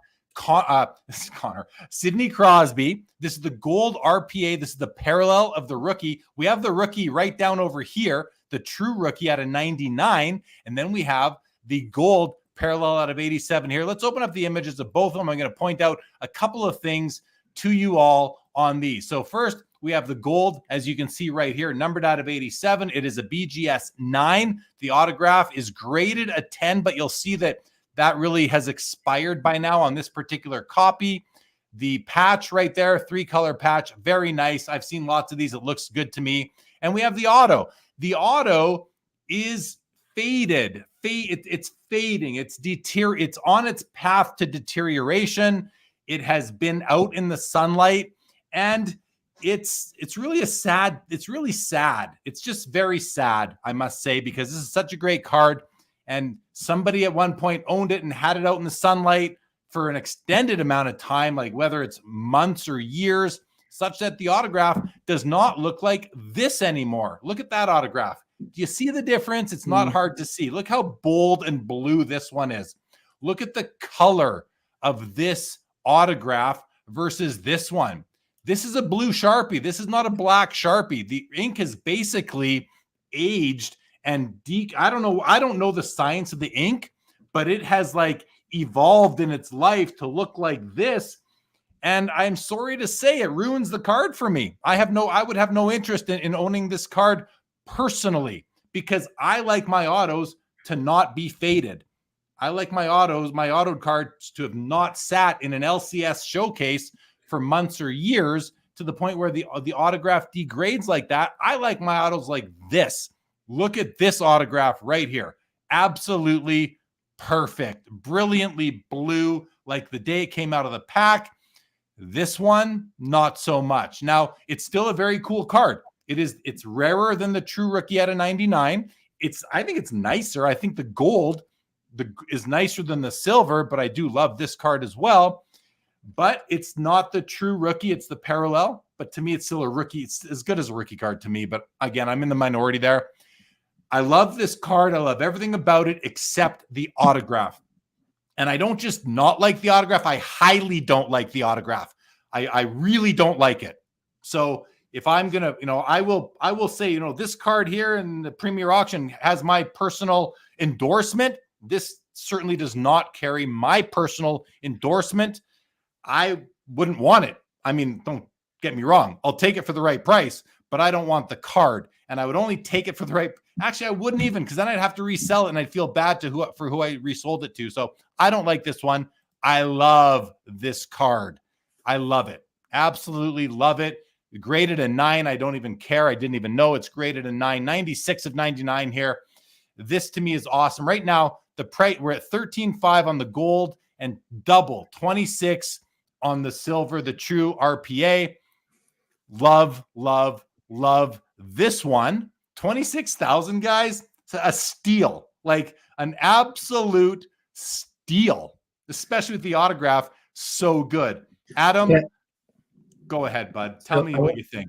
Now, let me jump in here. So this is there's so much to this conversation. Okay. So the first thing that I want to point out is this is why graphs in the hobby for individual cards, especially with patches or autographs, are not super easy to sort of just look at from a high level and understand everything that's going on. Because this card that's out of 87 could have just as easily been out of 99 and also been half the price, because as you pointed out, even though it has a superior patch, the autograph, although it's graded a 10, is not. Now, here's where I think doing a little bit of research and detective work is really interesting. Look at the serial number on that flip. That's a newer serial number. So I just went and looked it up while you were talking. This card was graded in March, late March 25th of this year, which tells me one of a couple of things that are happening. Either it was graded a 10, looking something close to what it looks like here, or the card has been left out in the light in some point over the course of the last couple of months. Both of those things are possible. But sorry, go ahead. Do you like? I find it hard to believe, and I want to believe, because I don't think Beckett would have given this a 10 if it looked like this, but maybe they did, or maybe it's a mistake on the grade. I don't know. But since under 3 months, since it was graded March 24th, I believe I heard, under 3 months, and it's faded this much. It's like, I don't think they just left it out on their bookshelf. I think they put it in a freaking tanning bed and baked the thing. Like, how else did the autograph, if it was nice and bold like this in March, it doesn't just get, I don't think it gets like that in 3 months. Do you? I don't think so. Well, I don't think anybody put it in a tanning bed. I think And- what's probably happening here is that we have an understanding of what should be done when autographs are graded that is different than what the company often does. And so I would argue that something like the quality of how the autograph has avoided the light, its blueness, right? Its color, that is a critical, important element in how I would grade an autograph. I would, and you would too, and the hobby would at large. Having said that, even though the card has a little bit of this streak thing going on at the beginning of it, the autograph, as it sort of moves along the card, that is one of the best autographs in all of our hobby right now, the Sidney Crosby autograph. It's just fantastic. And so the question is, does the grade take into consideration, and I don't know this, I've never talked to Beckett or PSA about this, but does the grade take into consideration what the elements have done to it up until this point? You would say it should. Actually, what you would say is we shouldn't grade the autographs altogether. I know you. I know that's what you're going to say. But I just, this is where like the eye appeal thing comes into me here. There's a technical signature, and then there's the how much that the color has been affected. And I think those two things maybe even need two different sort of grades if you're going to grade it at all. That's fair. That's fair. The other, because to me, I don't really care if the autograph goes, if the tail of the last letter of the athlete's autograph goes off the card. Like, who cares? He was on the card for the auto that got on the card. Like, so they penalize that, but they wouldn't penalize this, which is just kind of ugly. Like, to me, it's ridiculous. But you're right. I'm not a fan of autograph grades, because now you have a misleading thing. They're telling you that this autograph is a 10. It is. I mean, maybe I'm wrong. Maybe this is a 10 autograph. But I don't think so. If I was in charge of how autograph grading would work, this would be about like a 5, maybe a 6 out of 10, right? Whereas this is a 10. Look how beautiful it is. There's no streaks. It's all in the window. It's wonderful. But so this is the best part. I think you're right. I'd like to see more criteria like we have for I'd like to see the subgrades of the auto. I think you make a great point there. So I love everything that you just said, and we're exactly in the same place. But the thing that I just really want to point out is what you pointed out at the beginning. The prices on these have indicated to us what the market thinks about the cards, despite the fact that the one has the far superior patch. It is at half price, even though it's rare. Now, I don't know what the normal sort of ratio is. That's a hard thing to do when you have all these different variables. But I want to add one last thing here. And I think this is a great lesson for anyone who's sort of getting into this and sort of trying to just evaluate what something's worth by looking at the grade. I had a card, this card. I had an 08 limited logos LeBron card. Remember that card? I sold it a couple, but maybe you don't remember. Like last year when I was putting together the fund for the Kobe, right? The auto was so faded. I'm the one who graded that card though. And the reason that I graded it, I grade most of my stuff, but the reason that I graded it in that case was I had noticed that some faded autographs still had high autograph grades. I got it graded, and the auto came back a 9, and the auto looked just awful. And I thought to myself, could I maybe sell this for more because it has a high auto grade? And that's why I got it. That's why I got it graded, is because at some point I thought maybe it would sell for more, because of that. People are getting smarter, and that is indicated here in these price differences. And I think I've heard somewhere that Beckett only will grade a 9 or a 10. There are no lower than 9s for an autograph. I don't know. To me, don't grade the auto, because now you've got somebody misled thinking this autograph's a 10 because Beckett tells you so, and clearly it's like a 5 or a 6. I just think that autograph grading, because autographs they need to be cared for. The cards need to be properly stored for that autograph to stay intact. I'm just against autograph grading, and I just want people to be cautious of that. Yeah. Don't just believe the grade. Look at the card. Look at the auto. I had an Exquisite card once upon a time that had a really bad autograph that was on the signature swatch, and Beckett graded that autograph a 5. So I can confirm that at least at that point they had a lot lower. When was that? I don't know when it was graded. It might be 10 years ago. It might be 5 years ago. My recollection is that a very recent change in policy that they're not going lower than a 9 on the auto, but I could be confused now with something else. Let's go to some comments here. Daniel says, in my opinion, autographs should not be graded. Here. I agree. Josh Dawson says, I got to catch up on the Harry Potter movies. It's a necessity. Thanks, Josh. Currency says that seems cheap for Crosby's best true rookie being this one right here. I agree. Amit calls some attention back to the Messi. He says that Messi Mega Cracks PSA 9 is the go-to rookie card for Messi. Pop 49 in PSA 9 with only 19 higher in PSA 10. Last 10 sold for $322,000 just in January. Thank you, Amit, for that additional context on this very important Messi card. Mike Nunya says, I'm taking the one with the bluer auto, even though it's a weaker patch and higher numbered. Me too. Tom Newman says, blue ink doesn't fade that fast. Yeah, so I think they just messed up the grading of the auto. Perhaps that's it. Well, and then Sign and Slab said, are we sure that Crosby wasn't a reslab? Even if it is, David, you got to update it. You can't put it in the same slab with that same autograph grade when the autograph hasn't held up. I mean, do they enter do they re-enter the new number or the old number on a reslab? I should know this. Or do they enter a new number? Don't know. Okay. All right. Quick announcement. Rage is in the building, everybody. Rage is here right now. And Ace of Grades says, Adam, what do you think about the future of non-sports cards and autos? Ace of Grades, we're going to save that one till the end of the show. All right, Adam, we have a dual auto. LeBron James, Michael Jordan from Trilogy. The card grades out at 10. I looked at this card earlier to see the autos. They are holding up very nicely on this, what is in all, for all intents and purposes, like an acrylic type of card. Yeah. Very cool card, Adam. I've owned a few of these acrylic cards before. I'm not the hugest fan of them, but they're kind of cool though. Like they're neat. What do you think of them?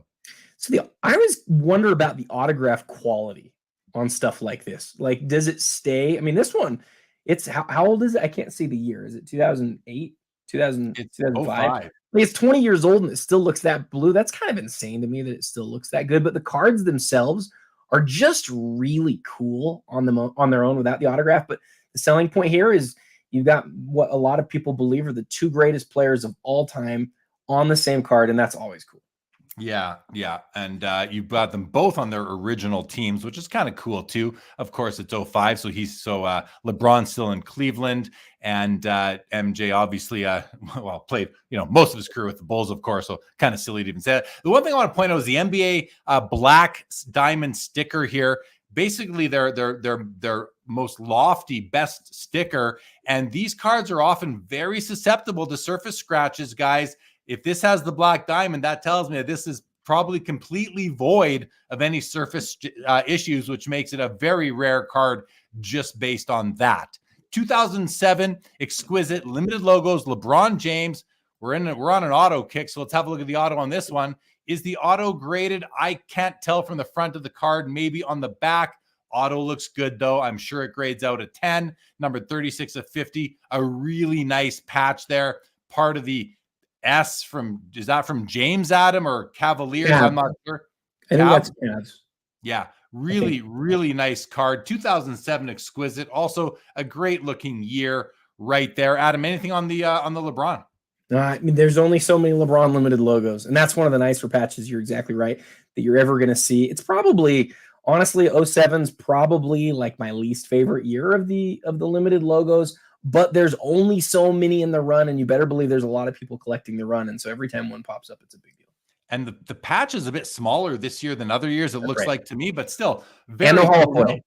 Nick Leach says, I think it's a new number if the card bumps. So that's just so biased. That so doesn't make sense to me. Such a poor policy, in my opinion. Tom Newman says, I love the idea about subgrades on the autographs. What would the subgrades be? Well, I think it would be placement.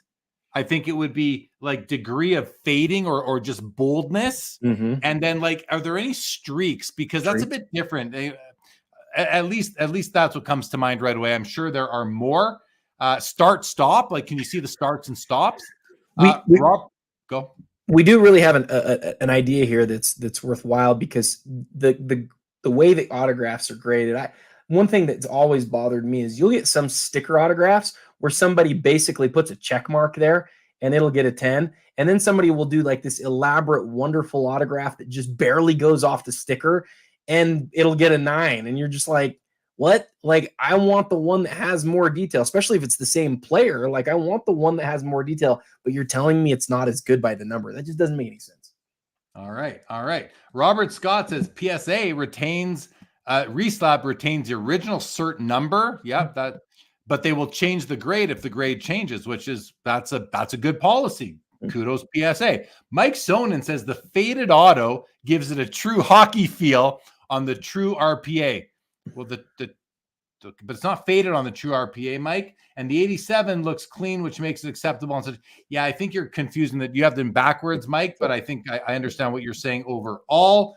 Rage says, I do know a lot about lower value upper deck basketball from early on. Sticker autos faded super fast from what I've seen through the years. Nick Leach says, BGS stays the same too, unless the card gets a bump in grade, right? We heard that earlier as well, which I think is just, how can you have it one way and not the other? And Currency says, are LeBron auto cards going to be affected by him signing with Fanatics? Great question. We'll save that one. All right, guys. We have a 2007 Exquisite Noble nameplate LeBron. Now, this is a nice looking card, Adam. Really nice looking card. I love it. I love the shape of the patch window, the foil around it. Great autograph. It does have a streak in it, but I don't mind. I prefer streaks to fading personally. I like it's numbered 1/25 and a good, close, full upper body shot of LeBron here, BGS 9. That's a nice card. Yeah. I see some white up in the corner there too, so it's a legit 3-color patch right there, Adam. Let's go to this Gretzky. I have a few things to say about this, and then I want to get your thoughts on both of them. So this is a really important card, guys. This is the 2012 SP Authentic Limited Auto Patch Gretzky, numbered out of 10. What is super important about this card is that he's both pictured in an Oiler uniform and the patch is Oilers patch. Oilers patch for Gretzky cards are very hard to find. There are not a lot of them out there. They're just really important. Unfortunately, this card was probably sitting right beside that Crosby Gold. I'm guessing they're the same consigner, because look at the auto. This ink has been baked. Look how it's so dark. Like, this would have started out bright blue. I think that's what's going on. I think the sun literally bakes the ink at him and darkens it. Like when you bake anything, it gets darker. So this to me, this is a super important card. And if this auto is bright, I'd be a player on it, but I don't want it. Like, to me, this would not be welcome in my collection. I hate the auto. I literally just do not like that auto at all. You guys got to start keeping better care of your autographs. I know most of you are, but don't put I've got several cards on display on this wall, not a single autograph. Not a single one has an autograph on it. So, Adam, I love this card. It's numbered 1/10. It's got a great BGS 9.5 grade. The autograph is graded at 10, but that certainly has expired. They should expire these autograph grades. That's something I put out there today. I love the card itself. I love the patch. I love the numbering. I love the uniform, but that autograph ruins it for me. What about you, Adam? Well, I had to just double check real quick that the serial number on the flip isn't directly next to the other one that we were just looking at, because I agree with you in that the autograph doesn't look ideal. It's not perfect. The question is whether you're like you are, which is like, I can't have this card because the autograph is just too, the autograph's going to bother me too much. I get that. That LeBron I was telling you about, I had that thing in my collection for like 6 years. I loved having it, and I loved being able to say that I had a LeBron limited logos. That was one of his rarest cards, and it allowed me to get into it because it was a little bit cheaper, because the autograph made it a little bit less, and so maybe it made it a lot less. So it made it affordable to me. When I look at this card, see a card that serial numbered out of 10. Is that holofoil serial number out of 10, and the patch auto. And the other part that I love about it is the SP Authentic through the years had these like one-off amazing cards, right? They weren't exquisite. Not every pack was giving you something crazy, but SP Authentic would just have these like this was probably the product hit out of SP Authentic this year, unless there was some rookie card that was like a product. Well, and there were rookie cards, but no, this was likely the best card out of the whole product. Yeah, I mean, it's a Gretzky Oiler piece. I love the card, and I wish, like you do, I wish the autograph was blue. I don't let it ruin it for me. I just look at it and say, I want that less, and I'm willing to pay less, and maybe sometimes that's a good thing, personally. I mean, my best card in my collection, my most valuable card in my collection, has damage on it. That to some people would say, I can't have that. Well, guess what? I have the first Logo Man auto Kobe in the world, and it has damage, and I don't care. I'm glad that I got the card, and it's great that it's great that I could afford it. Sometimes that's a blessing. But and this is a rhetorical question, has the Logo Man, is part of the Logo Man burned off? Like, is the Logo Man right? Because Adam, I'm okay with the damaged card. My most valuable cards have damage too, because they're 100 years old. That's okay, right? This is an issue of care, like in the modern day when we care about our car or care about the condition, and also the grading. It's just I personally believe, and you don't have to agree with me, of course. I believe that grading autographs is an irresponsible service to provide to the hobby. That's what I think, because now you've got an autograph that is not a 10, but the grading company tells you it's a 10, and so many people blindly just believe the grading company and their grading assessment. I think it's irresponsible to grade the autograph. I love what you're saying. I once had a guy walk into the shop when I was working at the card shop in Salt Lake, and he said, you really shouldn't have any of these autographs just sitting here in this case with these bright lights. It's going to ruin the autograph. And this is the first time I'd ever heard this. And I thought, you're crazy. You don't know what you're talking about. You're way off. And now here, all these years later, it's like, it turns out that if a card is in a slab, it can still be really damaged. The autograph can still be really damaged. I used to trust that the slab protected it, and now we know that's not the case. And so I do agree with you on that. Let's go to the LeBron real quick that we were going to talk about. I just want to say quickly, I also think that LCSs that put cards in showcases that can sit there for months, if not years sometimes, with autographs, I think they need a solution. Someone needs to come up with a solution to protect autographs in card shops. Okay, here's the LeBron autograph. Is great. It's intact. Love it. Great card. What do you want to tell us about this card, Adam? So this is a nuancy thing that I think is interesting. If you haven't ever really looked at the years of Exquisite, which go from 03 to 09, with the exception of 09, all the other years have things about their design that stand out and let you know what year they are. And unless you're really like high attention to detail on this, or you've studied it, you're never going to notice it. If you look at the LeBron right here, look at that just to the right of him, as we look at him, just to our right of him, you can see these like lines that are coming down that sort of go from the top of the card and swirl down into the bottom. If you look at, if you look at the limited logos that we just looked at, you can see these design elements consistent throughout the different inserts. And to me, that's something that as the years pass, people who are real big time collectors who want to own this stuff because they love it, they're going to notice those things, and those things are going to matter more. It's just something that I picked up on that I thought people might find interesting. I love it, man. I love this card. I think it's absolutely spectacular. I don't remember seeing one before. Probably we've seen one in here, but I love it. Real quick, I love it. A lot more than Gretzky. Scroll back up real quick to the limited logo so that they can see those lines right there. Oh, yeah, the lines. Yeah, and the same kind of thing going on here with the way the ribbon twists. I like that consistent design, right? Mm-hmm. I really, really like that a lot. Quick hello, Orlando from the Collector's Dream YouTube channel. Orlando, good to see you. Thank you. Currency Project says that the Gretzky was graded September 18th, 2023, under a year ago.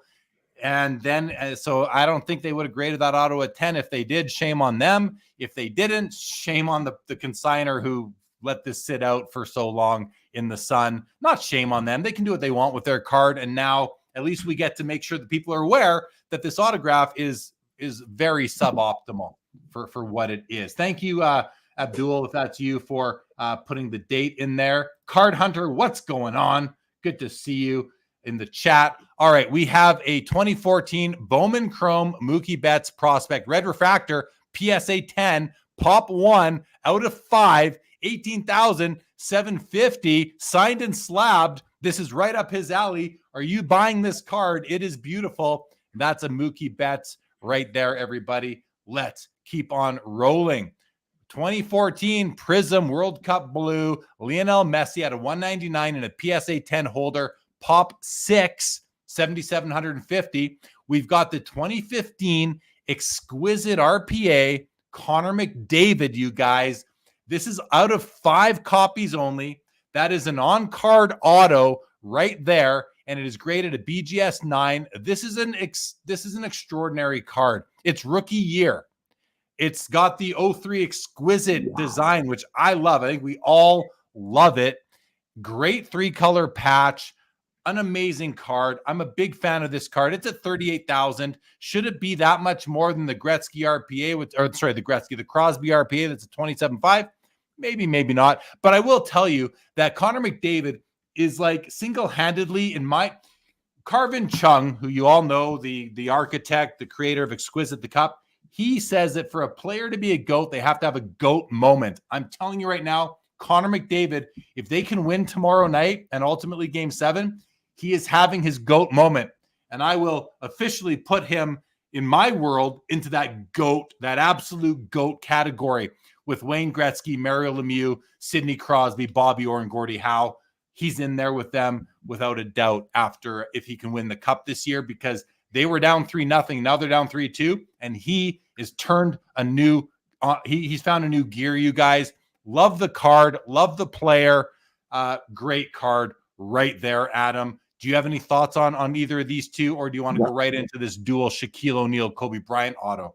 I wanted to ask you why it's out of 5. Is there some significance, or is it just that the set was that way? I'm not sure. I don't know if there's a parallel out of 25. I don't think there is. They've done other Connor McDavids in this design before, but with a different picture of him, and they're not numbered out of 5. They're out of 25 usually in this design. This is the rookie year one out of 5. I don't think there's a parallel to it. I don't think there is. There might be, but I'm not sure. I'm not certain. Okay. So yeah, got it. I think it's Connor. They made it very rare, very rare. This is a really nice card here. 2015 Immaculate. I'm a big fan of Immaculate. Look at how beautiful this is. And this is not like an acetate or an acrylic card. It's just got, I think it's got the acetate cover to it, like surface. Look at these autos. Look at that hollow foil. This thing is spectacular. The card is slabbed as authentic. The autographs are graded 10. And I'd say that they're still 10s, which is great. Numbered right here out of 25. I love it. They're both in LA. This is a great card, Adam. I absolutely love it. What about you? So this is a card that I probably got 10 different messages on in the course of the last couple of weeks. And the reason why is hard to talk about, but it's important to be really honest, right? So Shaquille O'Neal has signed for Panini, signed for Topps, signed for several different companies over the years. And as we often see in our hobby, there have been sleuths that have sort of like they've studied these things. And one of the things that they found is Shaquille O'Neal has had a couple of very distinct forms of his autograph through the years. There are people who believe that this autograph that you're seeing right here on this card is actually not a card that Shaquille O'Neal signed. And the reason that this is problematic is that there's really no way to prove that. We don't know. We don't have any sort of verification. What we know is that when this idea came out a number of years ago, that Shaquille O'Neal suddenly did a signing with Panini where they put him all over everything, and they showed him signing signatures, and it's the slightly different signature that he signed in those signings where you can see his face and everything everywhere. I'm of the opinion that this is like a really hard card to know how to handle from a valuation perspective, because I can't tell you definitively that it is or it isn't real. I don't think PSA can tell you definitively whether the autograph is or isn't real. But they have graded it. Yes, they have graded it. They've certified it. PSA DNA implies certification of the auto. But I'm telling you right now that if that autograph was believed to be real by all of the big Kobe and Shaq collectors, it would be way, way, way higher in terms of value, because the only Shaq autograph that we have with Kobe where it's just the two of them is a sticker. And so, Jeremy, this is one of the nicest looking cards you're ever going to see. I mean, it's just an absolutely incredible card. But other people in the hobby who are into this sort of thing also question whether Shaq's autograph is real in here. And I think PSA is in a tough spot with it, because I don't think they can say definitively that it isn't. And so they've sort of said, yes, it is. And maybe that's all that matters. And maybe that's all I should have said about it. But I just have to be really honest, as you say. And so if I knew it was real, Jeremy, I would be paying a huge amount of money for that card. Yeah. I wasn't aware of any of that. I wasn't aware that this might not be Shaq's auto, but PSA has certified that it in fact is. So take it for what it is. If there's doubt, there's doubt. First of all, we have to go back to the McDavid very quickly. SL tells us that there are 2 other parallels out of 25, and there's also a 1 of 1. So big thank you to SL for giving us that additional information right there. Very glad to have it. David is not buying that Mookie. Very, very good. Currency says life is a video game, and McDavid has the cheat codes. Love that. Robert Scott says same with graded wax packs. The gum tears. The gum will tear the wrapping after the fact. Yes, I've had that happen to some of mine. Exactly, Robert. I completely agree with that.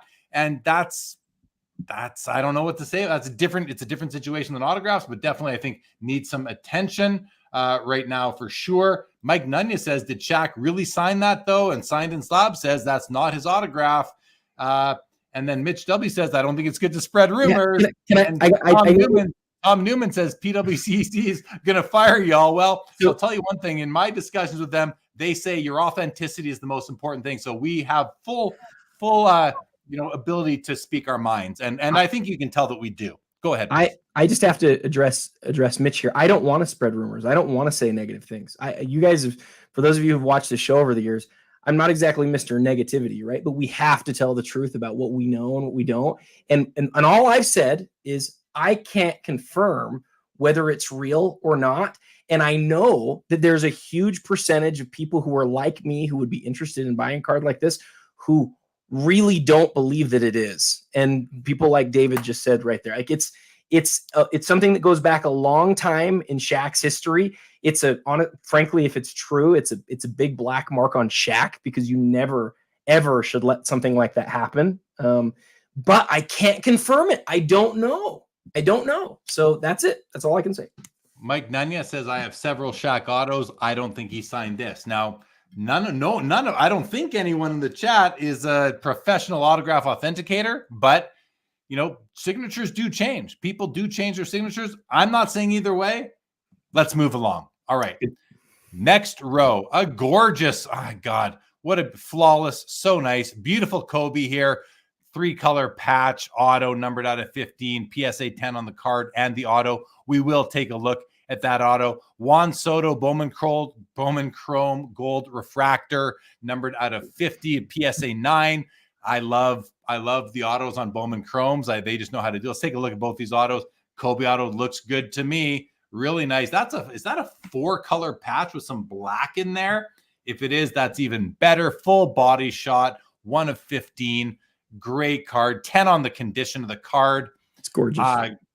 An amazing card. Here's the Soto. He literally looks like I before we did the show, Adam, I was at my 5-year-old boy's soccer game tonight.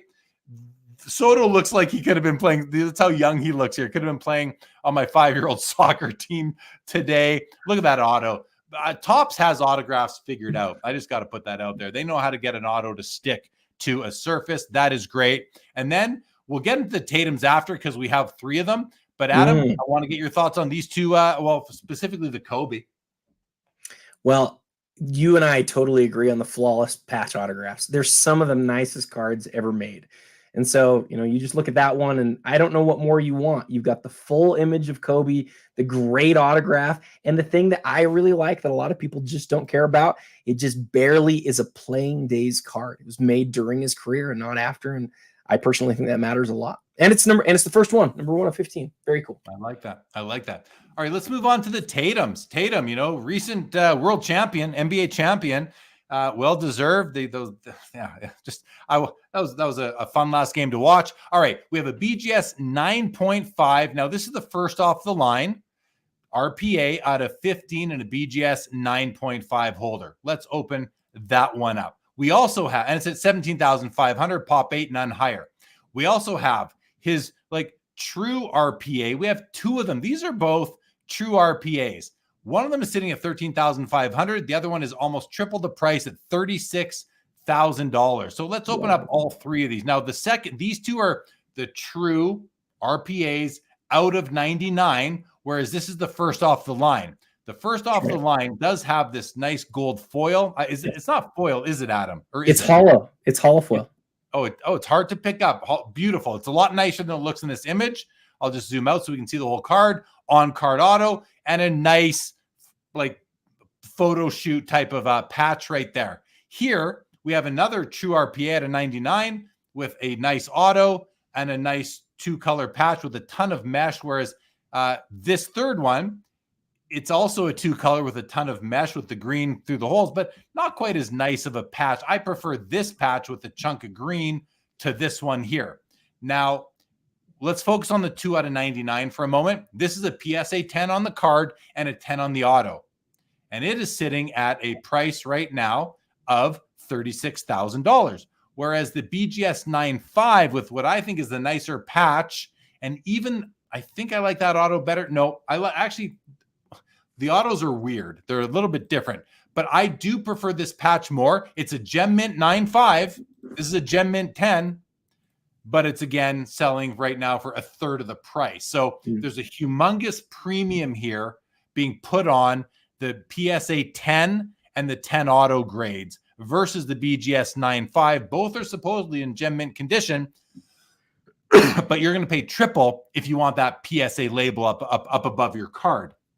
And I do like this patch better, just me. So now look at the autos though, Adam. And I don't know if this is something we can explain like this. You have this much variation because what I want to point out is this little ditty going on right here where he comes down, he kind of comes up, then he comes back down and goes back up. Where over here, he doesn't go through that. Maybe he got interrupted or something.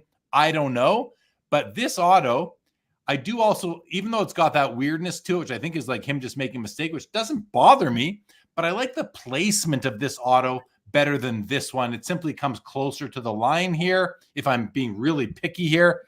Whereas I like the patch better. In any event, I'm going to buy this card every day of the week over this one at a third of the price because it's the same card. It's a nicer patch. The only difference is the plastic around it and the label.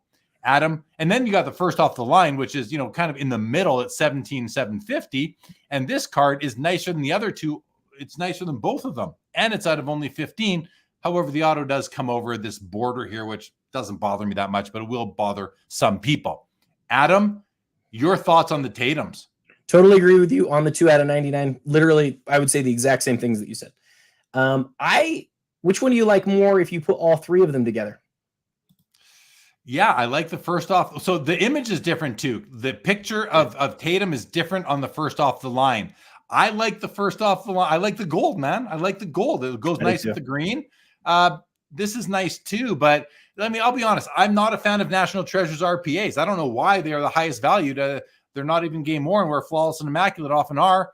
So I'm not like all that to say. If I'm picking the first off the line. I think it's a nicer card. I'm picking it as well.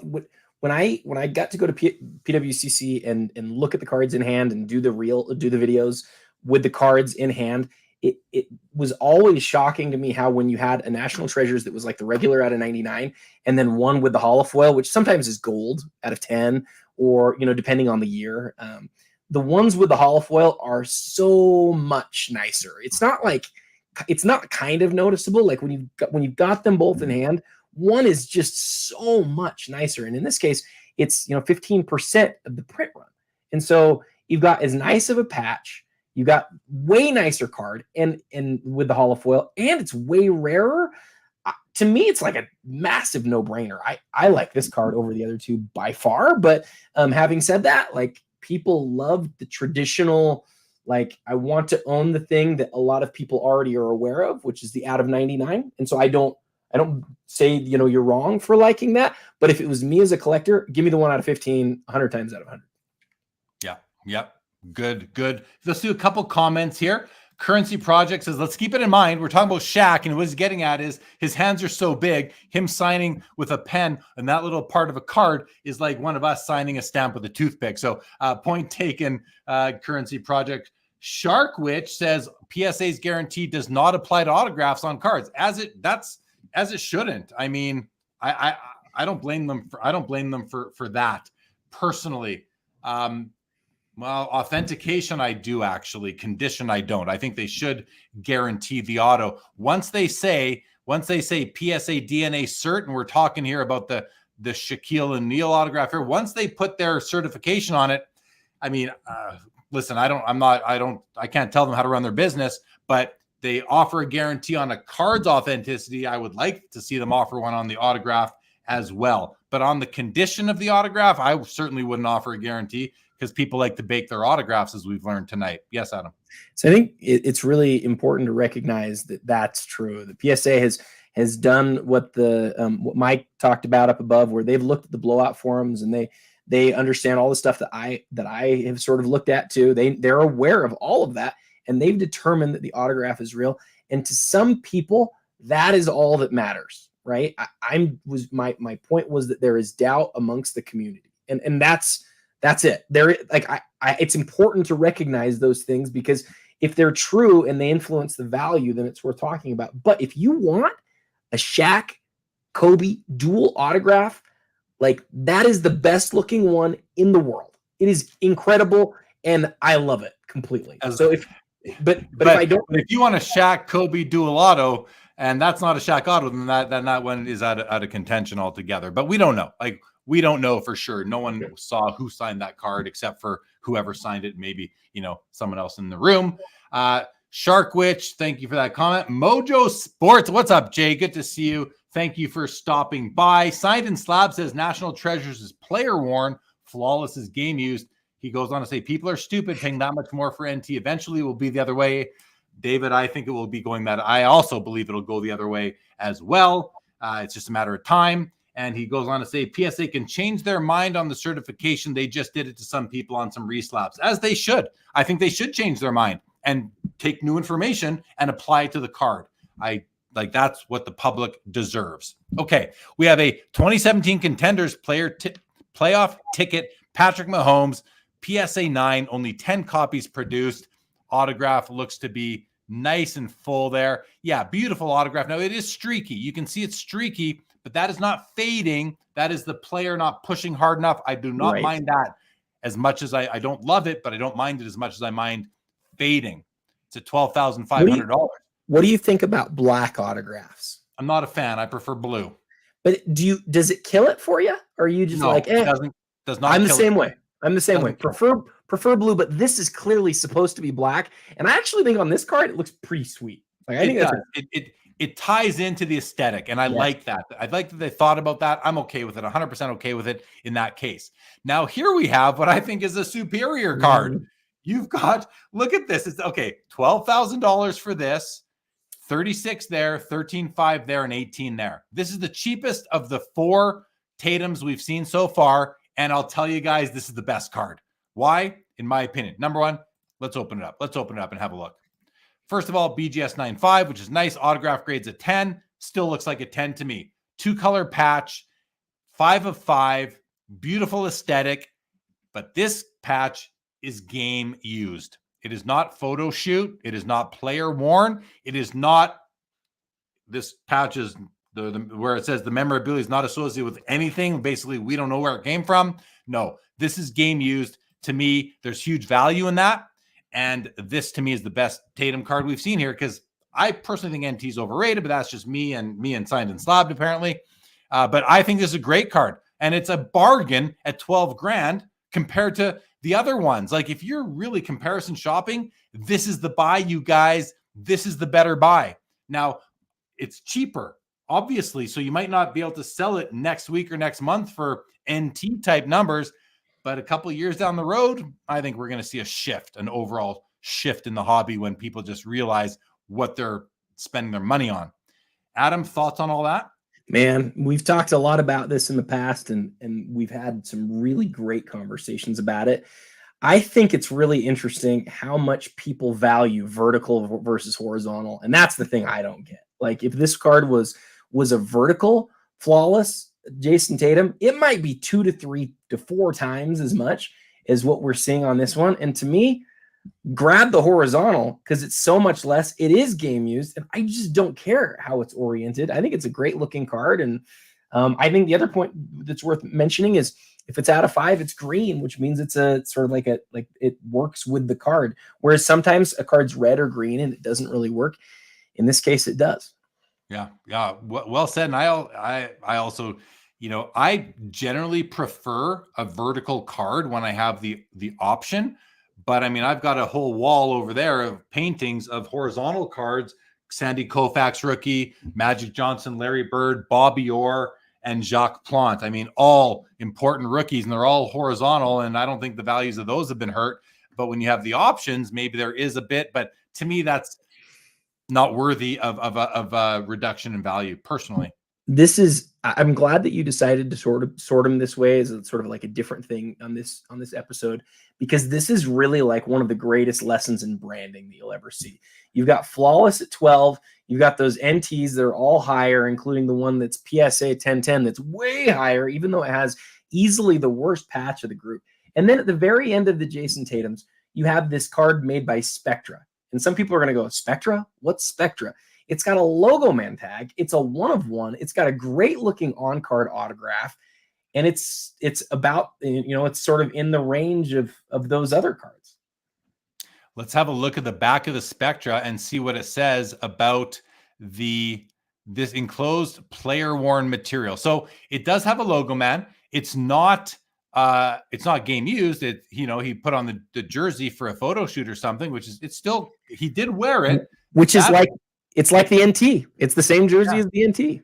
Yeah, it's the same. He did put it on. So that's better than just off the rack and just put in as just another input into the card. This autograph, by the way, is wonderful. Really nice autograph on this Tatum. And it's a 1-of-1 because the logo it's a logo man tag. And so you've got easily the rarest part of the jersey. And I obviously have to concede immediately. It's not game worn. And I knew that when I was talking about it. But the 1-of-1, the great autograph, the best part of the jersey, and again, the same jersey as those NTs, right? The exact same, better autograph and obviously rarer, but it sells for less than those do. And why? It's all because of branding. It's all because of yes, and to me, it's not as pretty of a card. I like cards with some white space on. Like generally speaking, that's a really nice.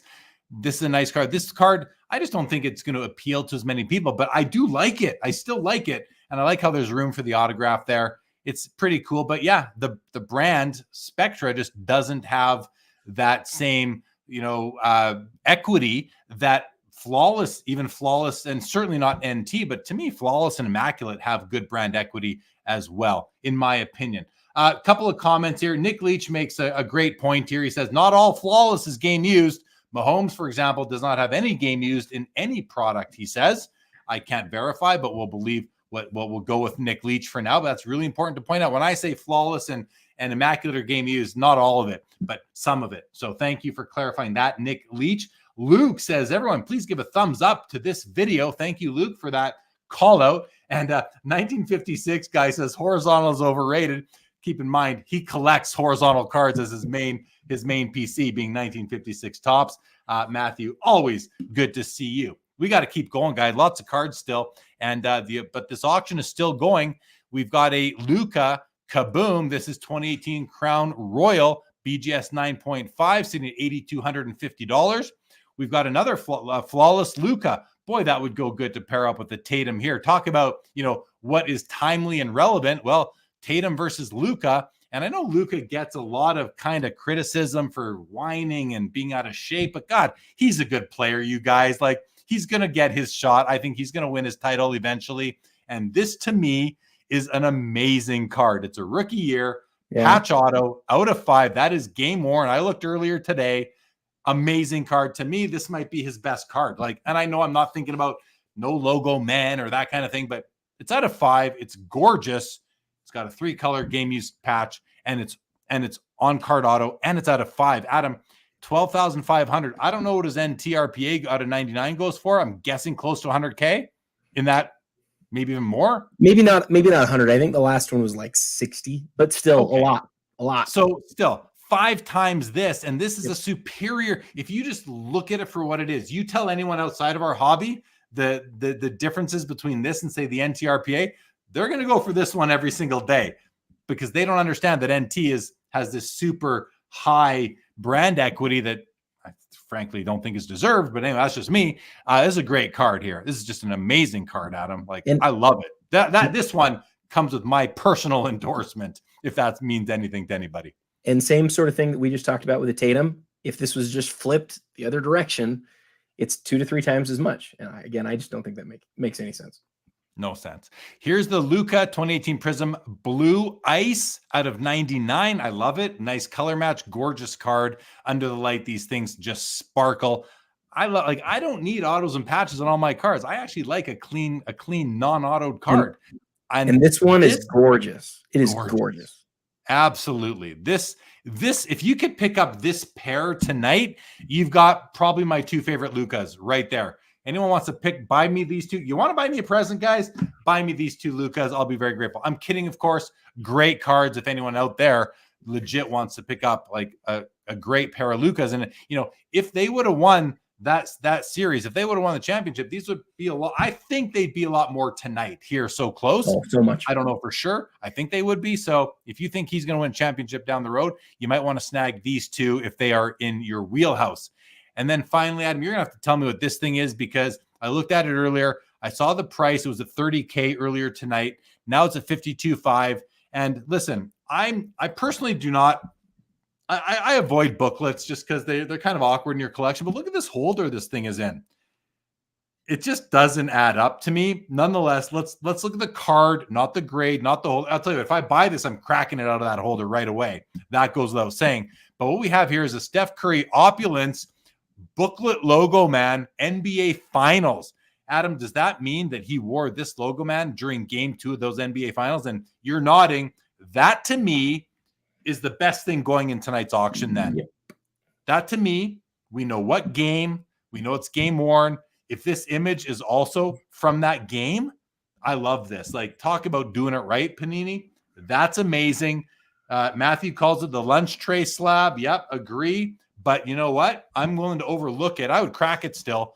But what an amazing card, Adam. Why don't you tell us some things? So you hit on so many things, but I just want to sort of synthesize some of it. Like what you said about the booklet thing is the reason that this card isn't like in just a whole nother stratosphere. Yeah. And it's a lesson to card manufacturers, in my humble opinion, that you have to figure out a way to put the very best pieces in a regulation sized card, because there's those of us that just collect regulation sized cards. Matthew said lunch tray slab.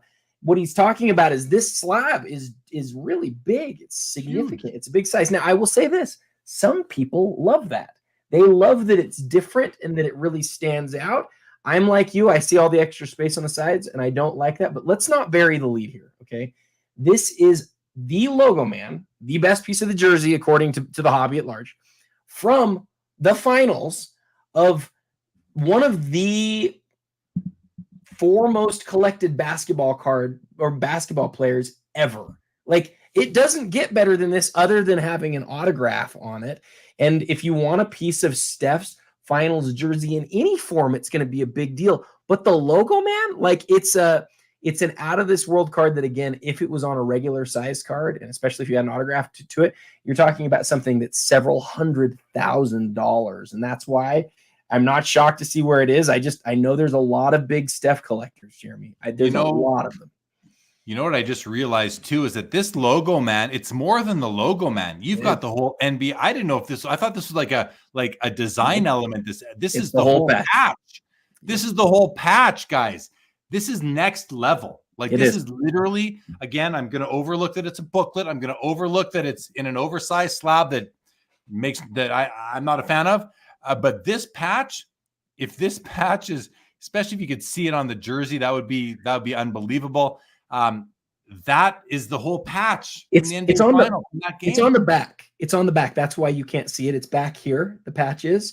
Oh, but I'm telling you, like, if you're a Steph collector, like, this is the only time you see something like this. And people might not know the name Opulence because it doesn't, again, it's not something that has the greatest brand equity. It's a nice card. It's really nice. I was going to look at the back of the card to see the back of the sweater on the picture, but that's not how cards work. No, it's not. I can't look at the back of the card to see what the back of is on the back of this sweater. Too funny. Okay. I think this card is absolutely phenomenal. I don't even call them cards. I call them booklets. I think this booklet is phenomenal.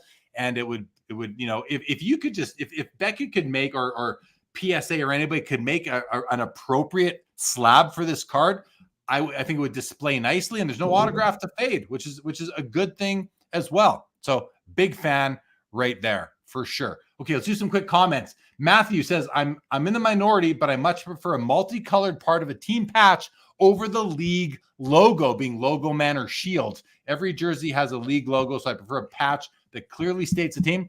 Matthew, I'm with you. I do not collect logo man or shields. I like a multicolored patch as well. We are on the same page there. He goes on to say the image from the same game as the patch is next level awesome. That's what collectors want. I think collectors and those in the future will. Chris Hoge in the house, everybody. What's up? Chris says, for rookies, Flawless is a tougher sell for me because all the patch autos are inserts. The true rookie is the base set diamond card. Right. NT smartly made the patch auto at a 99 the true rookie card. So he's making a distinction between a rookie year card and a true rookie RC, which is important. But for me, for Jeremy Lee as a collector, I don't care about that true rookie. I think rookie cards are. I personally think modern. I think rookie cards to me matter up until about the mid 90s when card companies became creative with inserts and parallels. After that, I'm about rookie year cards. I don't need rookie cards anymore. But it still matters to a lot of people, and we know that based on buying patterns. I think the word that Chris uses here that I really like is he says smartly. Like this NT, in my humble opinion, I totally agree with Chris here. Completely. Well, NT just copied Exquisite. That's all it did. Let me just say, like NT, its whole brand equity would have been cannibalized if Flawless would have done what we would have wanted, which was add the patch logo, the patch auto to the base set. They've never done that, and they never will because they can't cannibalize their own brand by doing that. I think Chris is exactly right. Yeah, I think he's right too, but I think this is gonna shift in the future. I think people are gonna realize that the origin of the swatch of the memorabilia is going to be more important than an RC designate. These cards come out of this. I know you disagree. That's okay. Let me say my piece. I think that the people are going to start to realize that the cards came out of the same packs. This is a better card than a rookie. It's out of 5. The rookies are out of 99. I mean, there's so many reasons outside of the numbering on the back of the card that to me has lost its importance. But also, I'm also, I know he says, shout out Victor, the true RC's rookie card specialist. He's trying to maintain the importance of the rookie. I actually am like the opposite. I think rookie cards are becoming less and less important as time goes by. Not looking back, but once card companies became so creative in the mid 90s and started giving us all these amazing inserts and parallels, I think the importance of the rookie card has diminished to the point now where my whole life was a rookie card collector, Adam. I'm not a rookie card. I don't care about rookie cards anymore. Personally, I like the RY to me is where it's at. That's important to me. As long as, but then again, I also like second year where there's no game used first year. So we don't totally disagree here. We don't. We're largely on the same page. The one thing that I'll say is that when you have so many of these sort of different smaller print run cards that we look at and we go, this is great because it has the game jersey in it. But I'm not even sure if I've seen the card before because it doesn't have the same representation as being iconic as the NT does. Like when I think in my mind, what does the Luka NT RPA look like? I just know, right? I know what it looks like. When I think about Flawless, I'm like, there's all those different things and they're really cool. And I like that they're game used, but I don't think about it. Like it's not iconic in the same way. And I think that matters. It's not just about being in the base set, but I think that this is a great conversation that we could go on a long time. Yeah. There's different viewpoints, and okay, let's see. Simon Slab says these NT people pay more for the out of 99 than they do for the lower serial because it's the true, even though it's usually just a foil color difference. He says it's dumb and it will change. You'll see. I don't know. I'm not going to say it's dumb. It's not for me, but I will agree. I think it will change, and I do think that you will see. But again, that's just, Anyway, okay. Matthew says the hobby has a lot of inertia, which is both good, establishes a level of consistency, and bad. People don't think for themselves in many cases, which is extremely true. Nick Leach says Prism more iconic than either of them.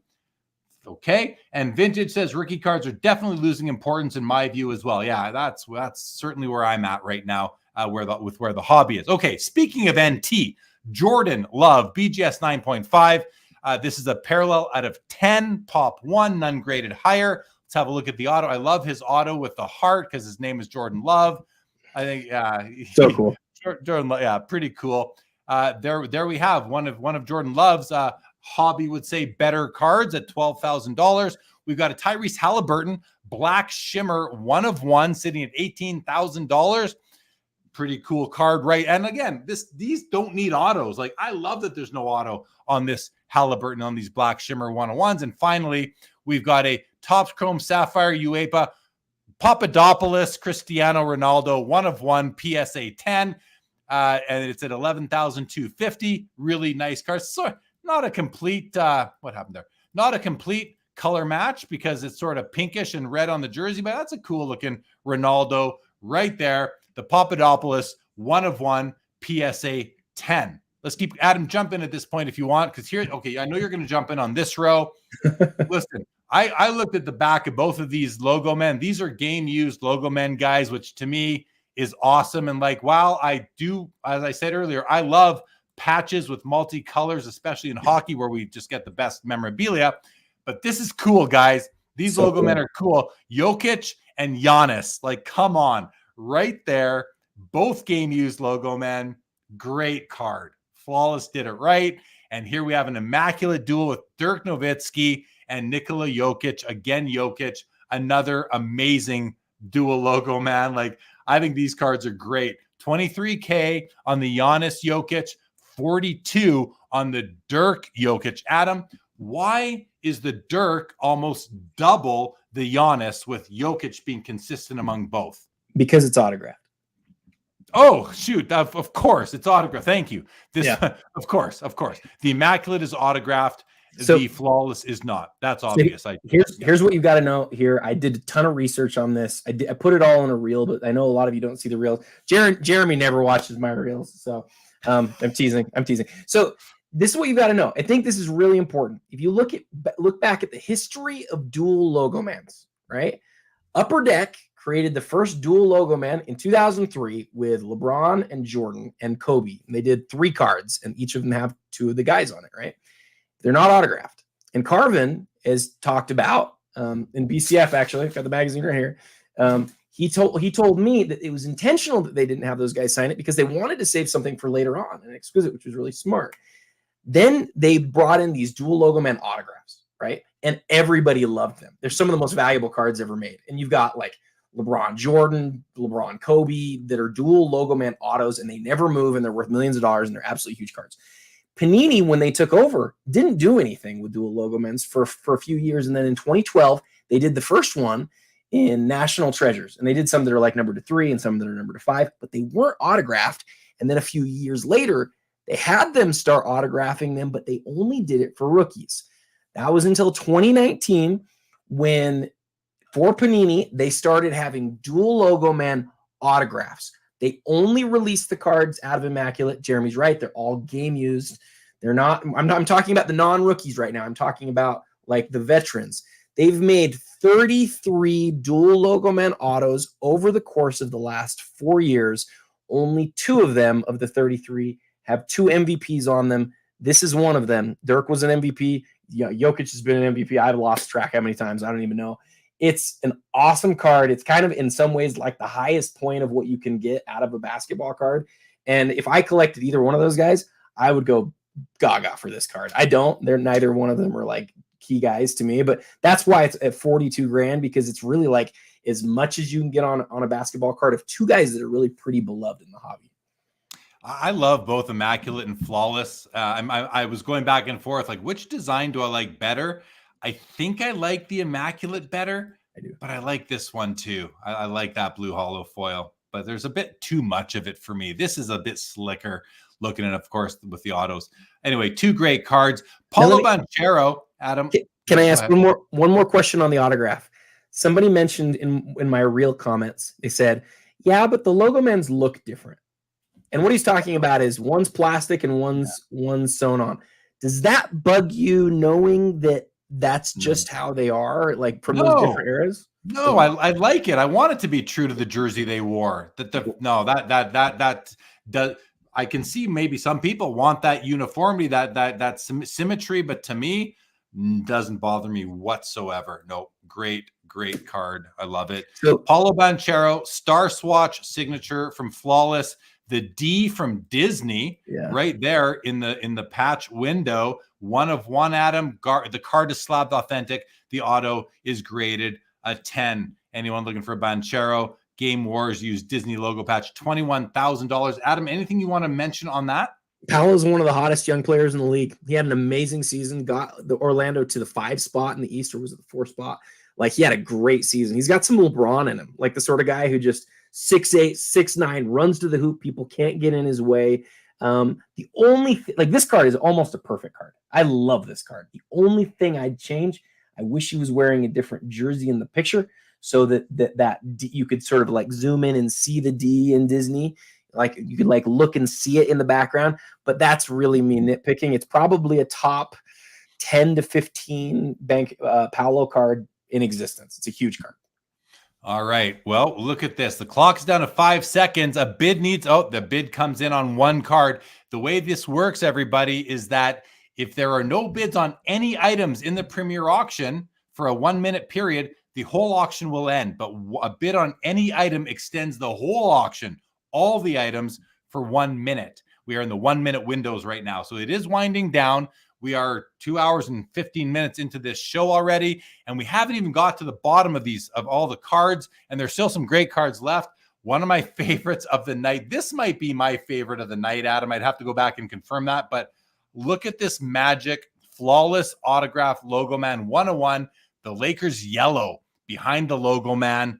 On card auto, Magic Johnson, who for some reason I just think is underloved in our hobby. Maybe doesn't have all the cards. I don't know, but I love this card, Adam. Game used as well. Like, spectacular. What do you think? Hold on. It's sitting at 33K, so it's getting respect. Go ahead. They don't have as many jerseys back then, right? Like, Magic didn't play in that many jerseys. And so why do we see Logo Man cards of Magic show up so infrequently? Like, I can only think of a couple I have ever seen, right? And so, and it's horizontal, and we know how everybody loves horizontal. No, I'm just kidding. It's a great card. I think the thing that I look at on this card and sort of made me think as I looked at it is like, I don't know this set. I don't know Flawless. When did Flawless? I mean, Flawless has done Logo Man cards since, what is it, 2014 or 2015?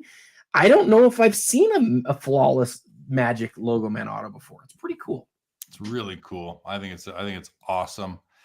Okay, let's see here. Triple Ronaldo, Haaland, Messi, Superfractor, 1 of 1 auto from Topps Chrome UCC. That's a nice looking card right there. All the autos look to be really nice. I was thinking I thought Haaland's auto was coming off the sticker onto the card, but no, that's just more sticker. There's like a line going through it, I guess, right there.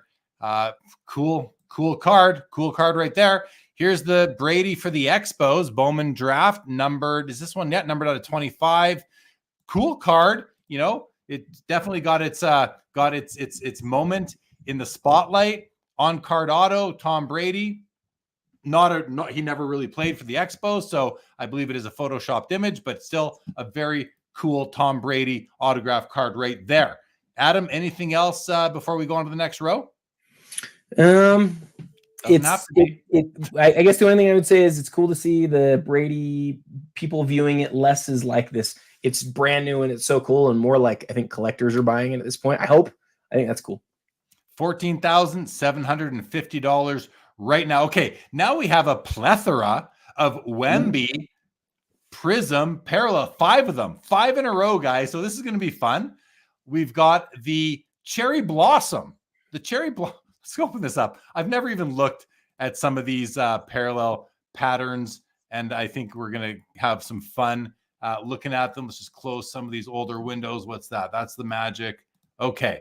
Cherry Blossom, guys. I like the Cherry Blossom. I think it's a very pleasant looking card. PSA 10. We've got the Neon Green Fast Break. Also very nice. We've got the Gold Shimmer. First off the line. Very nice. We've got the Green Choice, my least favorite of the ones we've seen so far. And then finally, we've got the Mojo. I like Mojo. This is nice. Color match, monochrome, very nice. They're all PSA 10s, I believe. Yes, all 5 are PSA 10s. And now let's look at the pricing. $20,500 on the Cherry, $39K on the Fast Break, $41K on the Gold Shimmer. So Gold Shimmer's out of 10, Green's out of 5, Cherry's out of 20. So this is the rarest. Yeah, and that's all going in. Well, actually, this is more, but it's gold. Gold is always seems like it's going to sell for more, even though there's 10 of these and only 5 of these. And then we've got the Green Choice is at $29,500, numbered out of 8. And the Mojo is at $19,000. So tonight, for about $200,000, you could buy all 5 of these Victor Wembanyama Prism Parallels. And they come in a rainbow of colors. I like pretty much all. The green is my least favorite, the Green Choice, and it's not the cheapest. It's actually the 3rd highest priced right now. Adam, any thoughts on these various parallels to the Victor Wembanyama Prism Rookie? Yeah, I think Wembanyama's key card is going to be his Prism Rookie card, and so all of his parallels are going to matter. And even though some of those parallels have funny names, I think they'll all really matter. To me, I always go back to which things matter most to collectors. Rarity on its own really matters, but the only one of those 5 names that really stands out to me is like, oh, I know what that I know that one. I know a little bit about its heritage is the Mojo. And so it's not the one that's the most expensive here, but if I was buying for me and for my collection, I would buy the Mojo. Okay, there you have it. I mean, to me, you take the one you like the most. If money is not an option, you buy the one you like the most. I think for me, yeah, it's the Mojo, the Gold Shimmer, and the Cherry Blossom. I think just to be kind of cute, I might take the Cherry Blossom. The auction did not end. It came close, but a bid did come in. All right, let's okay, so we're almost at the bottom here. We have another Wembanyama here. This is the Topps Now Draft Inscription Red out of 10. PSA 10 is at $18,500. Wearing a suit. I do prefer the curtain card to the suit card myself.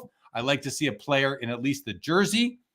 Quickly, we've got the Jordan Interlake here, the BGS 9.5. This is an oversized card at $8,500. We have the SPX Force Jordan Auto, only 100 copies made, BGS 9 on the card and the auto. Got to see the auto and see why this one got to see. To me, there's nothing wrong with that auto. No, I love it. It's a 10. That auto's a 10, but Beckett gave it a 10. Gave it a 9 that day, just to be cute, I guess.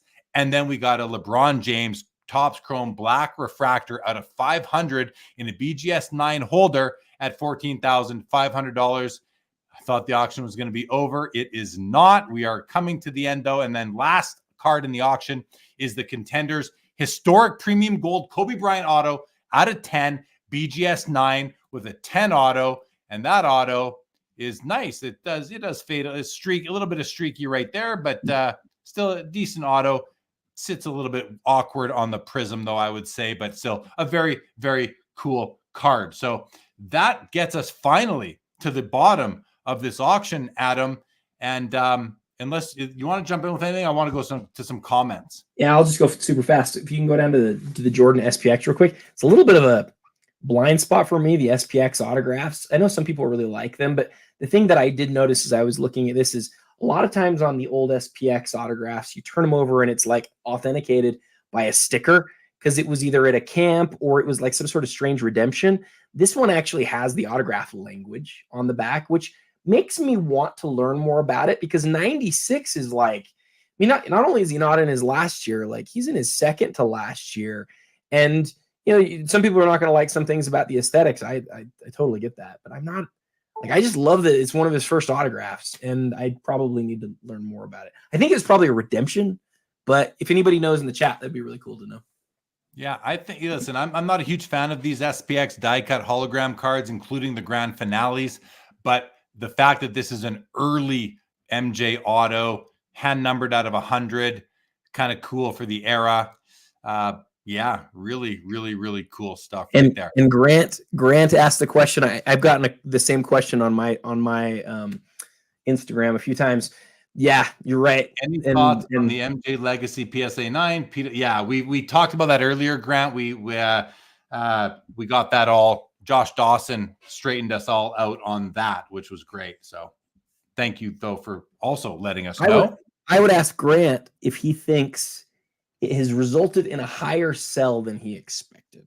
I think it's, from what I would guess, and I'm not an expert, but like, it seemed like it was priced appropriately, whereas it would have been significantly more if it was a pop one. But I'd be interested to know if we're talking about this card right here, guys. It says pop 1 of 1 here. That's a typo. It's actually a pop 1 of 9 is what it is. Now, we did get a comment a long time ago. I didn't bring it up earlier, and it was from Josh Dawson, who mentioned that this card, this exact copy, he said, used to be the one PSA 10, and it was downgraded to a 9, which makes me think that it was the 110 at one time, and now there's no 10s. That's what Josh Dawson said earlier in the chat tonight, like a couple hours ago by now.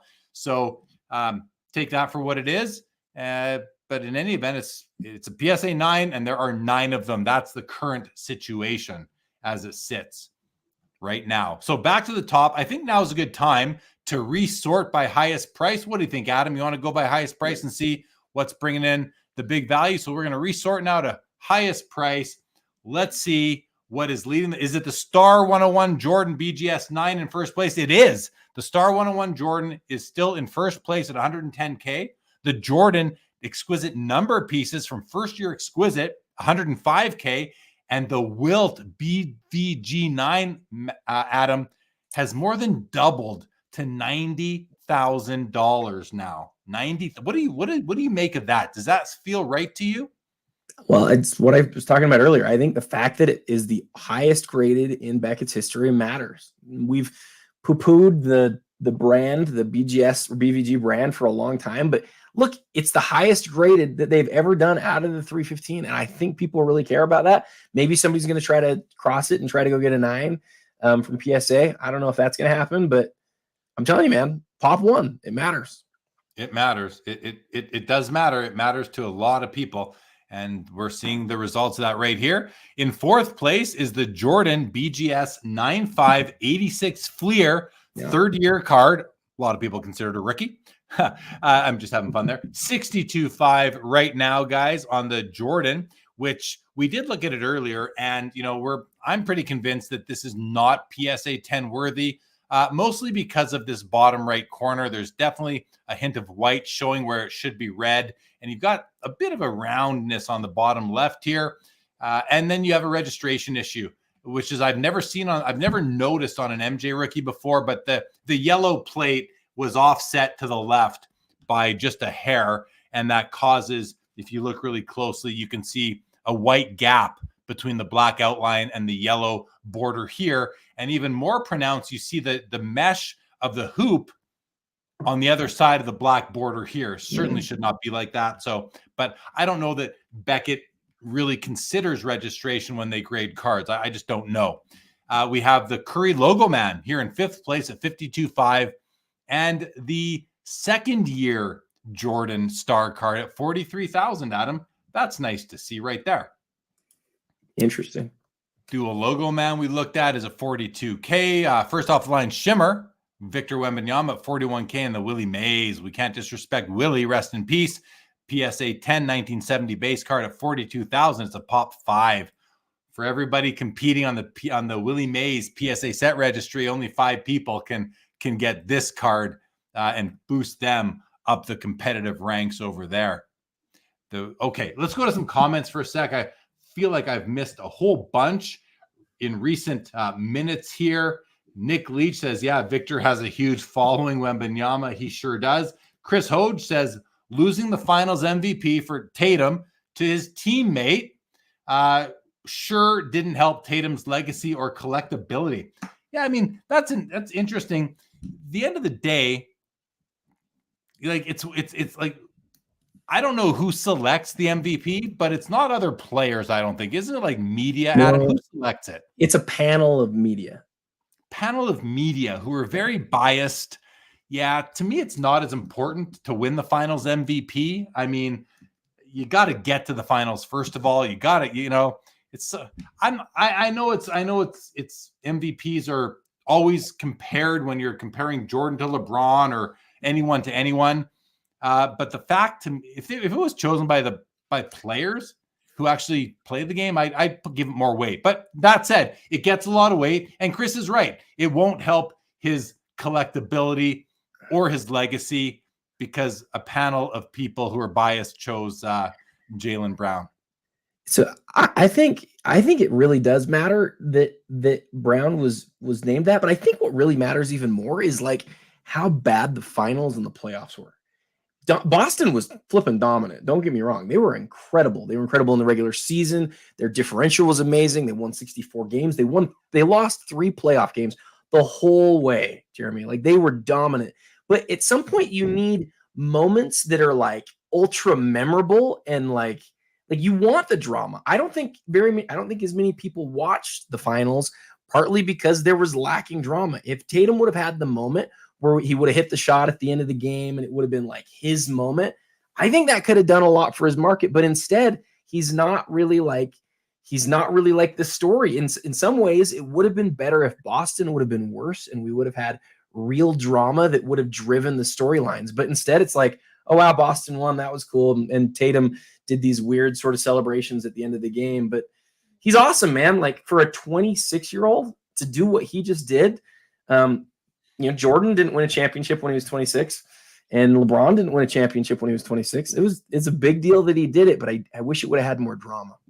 Yeah, and I wonder, I was reading some commentary. Tatum had more points than anyone else on his team. He led in the statistical categories, but I guess Jaylen Brown was guarding Luka and contained him, so that maybe is what gave him. And at the end of the day, those two players, I don't think they really cared too much who won it. I mean, those guys have been together so long. They were happy for each other. They won the championship. I understand it's important. And someone said here, Nick Leach says, finals MVP is really important. Well, yeah, but not to me. Like I'm entitled myself to decide if I think it's important. I don't think it's that important. Well, and I'll tell you what, Andre Iguodala won the MVP and Steph sure seems like he's done fine, right? Like it's not the end all. It's just, to me, it's not, I think I agree. It's not the most important thing. I think it's part of it. I just think that Boston needed to do it in more of a dramatic sort of noteworthy fashion so that it would have been top of mind. That's what I think. Interesting comment here. Vintage Card Collector says the Jordan Star 101 hasn't even had any bids tonight. So it got bid up early to 110,000 and has sat at 110 throughout extended bidding, which we're half a minute until we will need a bid. Michael Kadich, this is MK, everybody. MK Sports Card says XPX Force is the first live pack pulled MJ Bulls auto, not a redemption, Adam. He clarifies also the first MJ serial numbered auto, one of his favorites. Yeah, I mean, if aesthetics are not important, then okay, it's a favorite. For me, I get all those things are important as far as the hobby goes. But I put aesthetics above everything myself. Aesthetics is an interesting thing here, though, because when you look at a chrome card and a holograph, like a holograph or hologram, I don't know what you want to call it. It's really cool. Like the 4 guys and the die cut and how thick the stuff. Like it is a different aesthetic. It's not how we traditionally think that cards are supposed to look, but it screams 1996. And MK and I often agree on these type of things. If it's his first pack pulled autograph, is it really? It's his first. Well, I would say this: the collector's choice isn't out of a pack, but it did come out of a box, the jumbo from '94. But I think that's why MK probably said pack pulled, because it's out of a box instead of a pack. So we could sort of go back and forth on that. Well, I want to scroll down till we find it. I don't think I've passed it yet, unless I have. Whoa, no, it can't. Oh yeah, there it is. There is it. Oh, it's a 20. So I had it. That's weird. We're sorted by highest price, but it's all the way down here at 26,250. That is weird. Something's wrong with the sort here. Yeah. And then we had Grant Slayton says the aesthetics on that MJ Force is off the charts. Nice. I mean, that's where you like I think it's off the charts ugly. Personally, I don't think it's nice at all. I don't. And the hologram, Adam, it's kind of. It's not. I don't like it. I think this thing is. I think it's just ugly. I don't like it at all. But I love it. I love it when that doesn't matter. If Grant likes it, Grant can buy it. You know, if MK likes, it doesn't matter what I like. It matters what you like. I'm just sharing my personal opinion. I'm not trying to say don't buy the card. I just don't like it, but I like cards that you guys don't like. Here, let's go. Jordan says it's butt ugly. So we got all sides of the of it here. This reminds me of our conversation circa 2 years ago where we had the Olympic Jordan autograph up, and it was my favorite card of the auction, and you couldn't stand it. And we just went back and forth on it because aesthetically it wasn't what you wanted, but I just love the card so much, and we just really just went back and forth on it forever. These are great conversations because, you know, my favorite saying, reasonable people can disagree, and you can choose what you like. And within the chat right now, we've got all sorts of disparate, sort of different, unique perspectives and wants on cards, and some that are really aligned. And so I love the comments, guys. I just want to shout out the audience. We have over 200 people with us right now, exactly 100 on YouTube, 75 on X.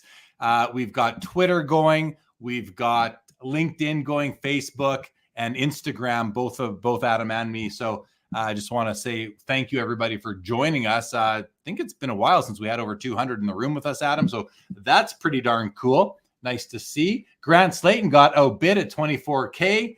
Well, it's auction still going, Grant. It's at 26,250, only a couple thousand more. Not too much, Grant. Go ahead and bid on it one or two more times, buddy. Let's get you that card, especially if you love it. And that's it, you know. I'm rare in the hobby. I put registration above centering and corners and edges and everything. I put aesthetics above almost everything else. If I don't like the looks of a card, there's a few rare cases where I would still want to own a card if I don't like looking at it, if I don't like the looks of it. Very few cases.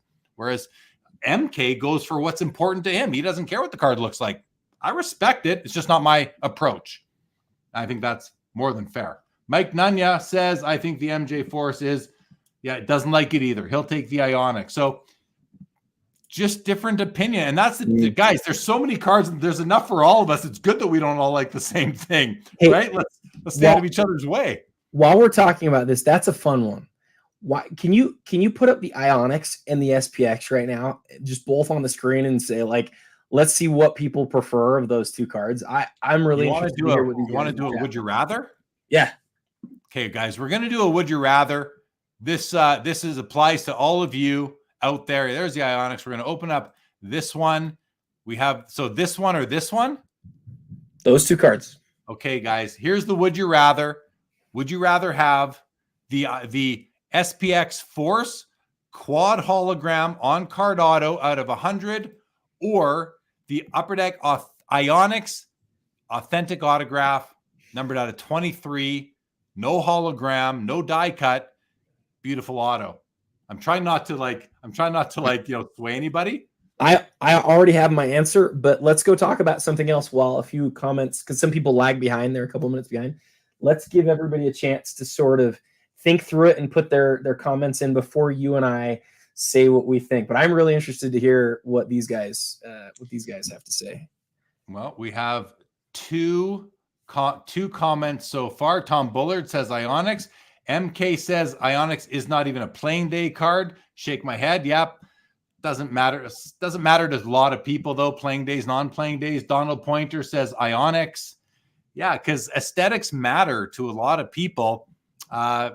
Playing days, I know it's a movement more than anything, but I don't think it's as important as some people think it is. I love this. RTT says Ionics as well. Go ahead. I love that for you it feels like a movement. To me, it's like it's core. It's like so important, and it's because Jordan has you know where my vote is already. Jordan has. Oh, you're gonna go. You're gonna go. Yeah, you're gonna probably go playing days too. It's everyone's going Ionics, Vintage, Mike Nunya, Nate Flesher. It's fine, and like these are all really smart people who are in this chat, and everybody, reasonable people can disagree, right? It's also a less rare card, but it was made while he was an active player, while he was at the height of it all. And that really, to me, like that's like crucial to me wanting to own the card if they have a card like that. And Jordan does. And so for me, it's pretty easily the SPX. Yeah. Wow, it's fair approach. Again, what's important to you is not what's important to me. And I think we all are, we all have our approach, and that's what makes the hobby go round. And without these differences, would we even have a show? I mean, would we even have anything to talk about? Like it makes the hobby fun having these discussions. Let me say this too real quick. I have one solo Jordan autograph that was not made during his playing days. And so like I love all Jordan autographs. Like this Ionics, I already told you, I've tried to acquire this card like 3 or 4 different times. I love it. It's just if you can hold another one and go that he was playing when he signed this, to me that does make a pretty big difference. When did Jordan retire? Because 99, he retired in 03. This is from 99, 2000. Was that when he was playing baseball or took a year off or something? That's not playing baseball, but after he retired from the Bulls from the second time. So he won his last championship in 98, and then this product comes out, not the next year. So he wins in 97, 98, and then 98, 99, he had a whole bunch of cards come in because that was the year of the lockout. And then this is signed sometime during the next season, whereas the SPX is during his second to last finals run. So he came back after the year 2000 and played again with Washington. Yes. Oh, so it's career days, but it's a year he took off. That's well said. Yes. Yeah. That who cares? That's me. Yeah. I give that a big who cares. Personally, that means nothing to me, and I don't think that's going to matter too much when it comes to an MJ autograph. I think people are going to go with aesthetics, and they're not going to really. They're going to look. Oh, he retired in 2003. But so MK didn't give his answer, so I don't know if he feels the same. Oh, he did. He's Ionics all the way. He's because he said right here it's not even playing days. He's shaking his head at it. That means he's not picking it. Okay. For sure. Yeah. And Grant, I think Grant probably feels the same. So Grant and MK both collect this stuff. And they would both go SPX, and I would too. So to some people who maybe are some of the buyers, it really does matter a lot whether it's playing days. Yeah, wow. I mean, and even if it does, is it over? It might be over now. This update's taken a while. Yep, auction's over, everybody. The auction has now ended right there. Okay, let's do a couple more comments, and then we'll go through the top sellers as we usually do. Mike Nunya says, "I could care less about playing days." I mean, I it's not that important to me, but I'm also a collector of cards of players who didn't have cool cards when they played. Like hockey didn't have some cool cards in the 90s. We didn't have PMGs and jambalayas. So I'm happy to collect them post playing days, but that's just me again. Merchant of Cool says these cards are little pieces of art. They should move you. The force elicits a stronger emotion. Well, in you, it does, Merchant of Cool, right? Even if you think it's ugly, it's a more interesting card. Well, not to me, but to you, and that's fair. I mean, I just don't think it's proper to project that upon everybody. We all have our own sort of thoughts, but it moves you enough to say that. That's the one for you. That's totally cool. I have no issue with that at all. Currency says, so technically the Ionics is even rarer since it is a second hiatus days. Yeah, second hiatus is way rarer than playing days. Good call out. Currency, good call out. Let's go. Jordan says, I won't buy that 1999 either. Non-playing. I don't understand what you're saying. I think Let's Go Jordan is saying he only wants playing days. So because this is career days, but not playing days, it's not good enough for his collection. Grant says, show the video of the force. The scan is terrible. And Michael says, the force is gorgeous. Okay, let's show let's show the video of the force. And this is a common thought on any hologram, right? Hologram, for those of you, I mean, I'm pretty sure everybody in the chat has seen these, but go back and look at like the first holograms, 1991 Upper Deck. Look at those little flat things in a scan.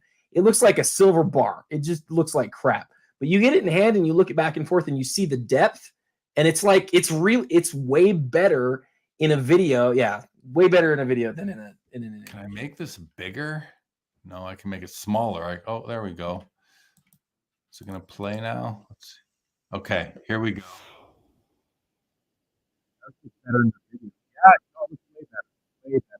In my opinion, just in my opinion, yeah, it looks way better. Thanks for that. Yeah, it looks way better. Like that changes things. I might have to backtrack a little bit. It's way nicer in video, and I don't feel as strongly about the Ionics one. It looks really nice actually in video. I was going off the 2-dimensional scan, so that's my bad, guys. I need to, because I'm willing to now say I like it. Like, I'm totally changing my position. I think it's really nice. It's not on PWCC that the image is bad, though. There is no taking a good image in 2 dimensions of a hologram. There's just not. They all look like crap. Yeah, no, listen, I'm totally reversing what I said earlier. And I said it a lot of times, I think. But now that we look at the video, and you can clearly see that the red is nicer. All the I thought like in the scan here, the hologram, let's just do this. The holograms, I thought that's what the holograms looked like. Yeah, it's way nicer than that. And the autograph even pops more than I thought. Yeah, like I'm totally backtracking, guys, and I'm happy to do so. That's a nice looking card. I'm not a huge fan of holograms on cards anyway. Like, I'm not a fan of the grand finales. I still don't love the card. Like, it's not like, oh my God, I got to go out and get one of these. No, that's not where I'm at, but it's a lot nicer than I was thinking it was, in my opinion, when I was making my earlier comments. So I just want to make that clear. But thanks for getting us, both Grant and MK, getting me to show the video, because that does change things for me. Nick Leach says, still not a great card design. Yeah, it's better in video though. It's nicer to see. Mike says they all look better in video. Well, yeah, but like not a simple card, right? Like the Star 101 doesn't look any different in video, I don't think. But if Mike, what you mean by they all is like, cards that you need that depth on, and you may need that, especially the hologram where there's that 3D effect. Yeah, you definitely need it, and will definitely look nicer in a video. We've beaten this one to death, but I just want to say one last thing about it that I think is really cool. If you look at the card and its dimensions, and then you compare it to the base set, I believe what you'll notice is that the dimensions, not the design, but the dimensions are the same. And the reason that was important was because I think SPX was maybe it was 2 cards per pack. It's one of those 2. And so if the card had a different design, it's one of those things that you could, or a different dimensions, you could have felt the difference in the pack. And pack searching has been around, since the advent of the insert, really. I just think that's cool, because if it really did come out of a pack, as MK said, then it's important that it had the same dimensions. Otherwise, people could have found the autographs easily, which is kind of cool. So, okay, thanks for that. Now, I just went and did a quick look up on something I thought was true. So first of all, 132K on Star 101, BGS 9 Jordan, 126 on the Noble the numbers pieces Jordan from first year Exquisite, and 108K on the Mint BGS or BVG 9 Wilt Chamberlain. I just went on to Card Ladder. I'm going to pull it over here and show you this. And I checked out I just searched 61 Fleer Wilt PSA. PSA 9 Wilt sold, during the boom for $670,000 for a PSA 9. $670,000. Let's just do this for a sec. Let's put in 9 here. And then let's go by date sold. And now we have a more recent comp. A month ago, a PSA 9 Wilt sold for $198K. PSA 9. While tonight, a BGS 9 sells for 108, basically half the price. Now, I'm not looking at the cards. You have to look at the cards to be certain, but this is just a lesson that Beckett has had a lot of negative publicity over the last couple of years. I think there's still potential value in Beckett graded cards. You have to compare the cards themselves. Make sure that if you think that this Mint 9 Beckett version is in the same condition as this Mint 9 PSA version, then you're paying an extra $90,000 for the plastic and the paper slab, not the card. And to me, that's really where I can see there being some opportunities for people to buy some BGS slab cards at good values, because you're double the price basically, maybe simply because of the slab. Again, we have to compare the cards themselves, which we could actually do. I think we can click on this and click on this and look at the 9. Look at the PSA 9. It's got a slight hint of white under his arm here, which, I tend to notice. The color doesn't seem to pop as well on this one. This one, I think, might be the nicer card. Maybe in this case, the Beckett 9 is the nicer card. But centering wise, this one is off centered, while the PSA copy the white is brighter. The centering is a bit better, but not perfect. From a centering perspective, I can get that difference. Do you notice? I know I'm kind of going quickly. It's hard to really analyze them, but do you have any thoughts on that, Adam? On the centering, I think that the top and bottom on the BGS 9 felt like it was a little bit more off than it was like on the side to side on the PSA. Yes, agree. But it's pretty much sixes. It's hard. It's so hard to see everything. I think, who was it? Nick Leach, great comment. Does PWCC ever eye appeal on BVG? I can't remember any. They do, but think about it, Nick. We rarely see. When was the last time we don't see a lot of BVG vintage cards in the Premier, and so that's part of probably why we haven't seen that before. I'm not sure. If you look at this wilt, here's the Mint 9 that sold tonight. Look at the background color here, and then compare the background color there to this one. Now, it might be the imaging. This looks to have a bit of like snowy feel to it, almost like you can see the texture in it. And that color looks off to me, where this one looks like, I don't know. I think the centering is better on the PSA, which might explain the difference in price. But I think from a overall like print quality, the Beckett 9 looks better to me. But I think overall centering is going to win out. I tend to think your comment on imaging there was spot on. It's so hard to get imaging the same, and especially amongst different auction houses, it's going to be different. I wouldn't say with total confidence that color is as noticeably different as it sort of shows up right now. All right, appreciate that. Grant says saw a guy pull an MJ on video a few years ago. It was incredible. SP, okay. Will says late to the party. Well, better late than never, Will. Thanks for tuning in. Good to see you for sure. Nick Leach's comment, and Will says there was a really nice Star Jordan last week on eBay. BCCG 9 looked great. Who knows about Surface? Should have rolled the dice on that one. Shoulda, coulda, woulda. Someone did. We'll see how that goes for them. So let's just run through the top sellers of the night, Adam. The Star 101 at 132. The numbers pieces at 126. The Wilt at 108. The Jordan BGS 9.5, half a point away from a 10, does $75K. The NBA final logo man Curry does $63,000, comes on a platter, by the way. And the second year Star Jordan does 51.6. I really like that card.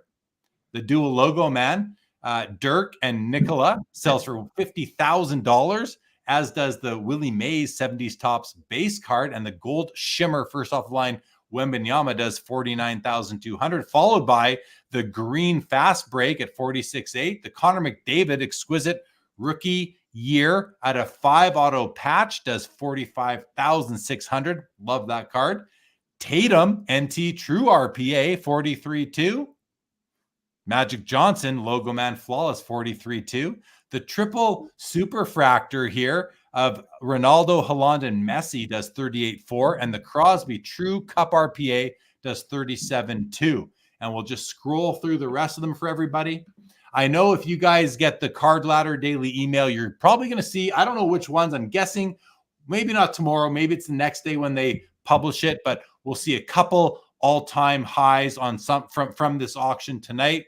The Scottie Pippen at 31.5, Adam, and anyone in the chat, is that lower than it's lower than I expected? I could have seen that thing selling for 75K tonight. Adam, 101 masterpiece, Scottie Pippen 31.5.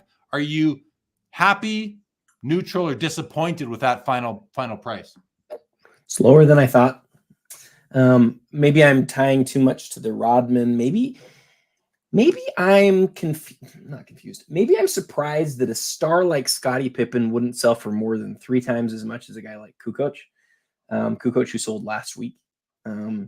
I thought that commons from this set would be more like 10 to 12. And so a guy like Pippen, I would have had more like 50 to 60, but not as high as Rodman. Okay. So yeah, it's lower than I thought. Okay. So about half as low if you thought 50 to 60 or so. Yeah. Interesting for sure. Grant says Pippen moved privately over 70,000 before going to PWCC. So that maybe if that private sale was well documented and known, maybe it would have gone better. Who knows? Nick Leach says, I got that Brady. Which did I pass a Brady here and I forgot mention? Probably the Brady? Contenders that we were looking at. The Contenders, yeah. Congratulations, Nick. That's awesome. I again, that was the nicest auto I've seen on a Brady Contenders ever. So well done. David wants to know, did you buy the Harry Potter triple auto, Adam? I thought about it. I've said I'd like to have another one so that I could sell it if they ever go way up, and I'm never going to sell my one that I have. But at the end of the day, I just need one, and it's still, although it's less money than I thought it might go for, it's still a lot of money. That's a lot of money for that card. It's 28 grand, 29,000. It is definitely a lot of money. There's the Noise Boys 33.6, might be close to an all-time high, might just have missed it though. I'm not exactly sure. Oh, let's go. Jordan got 2 MJs. Amazing. Ooh, congratulations. What'd you get? LGJ. Which ones did you get? Michael Tamlioni says, I spent $2K on CJ Stroud rookie cards. Good or bad idea? Should I keep them or dump them? I don't give advice on that kind of stuff, Michael.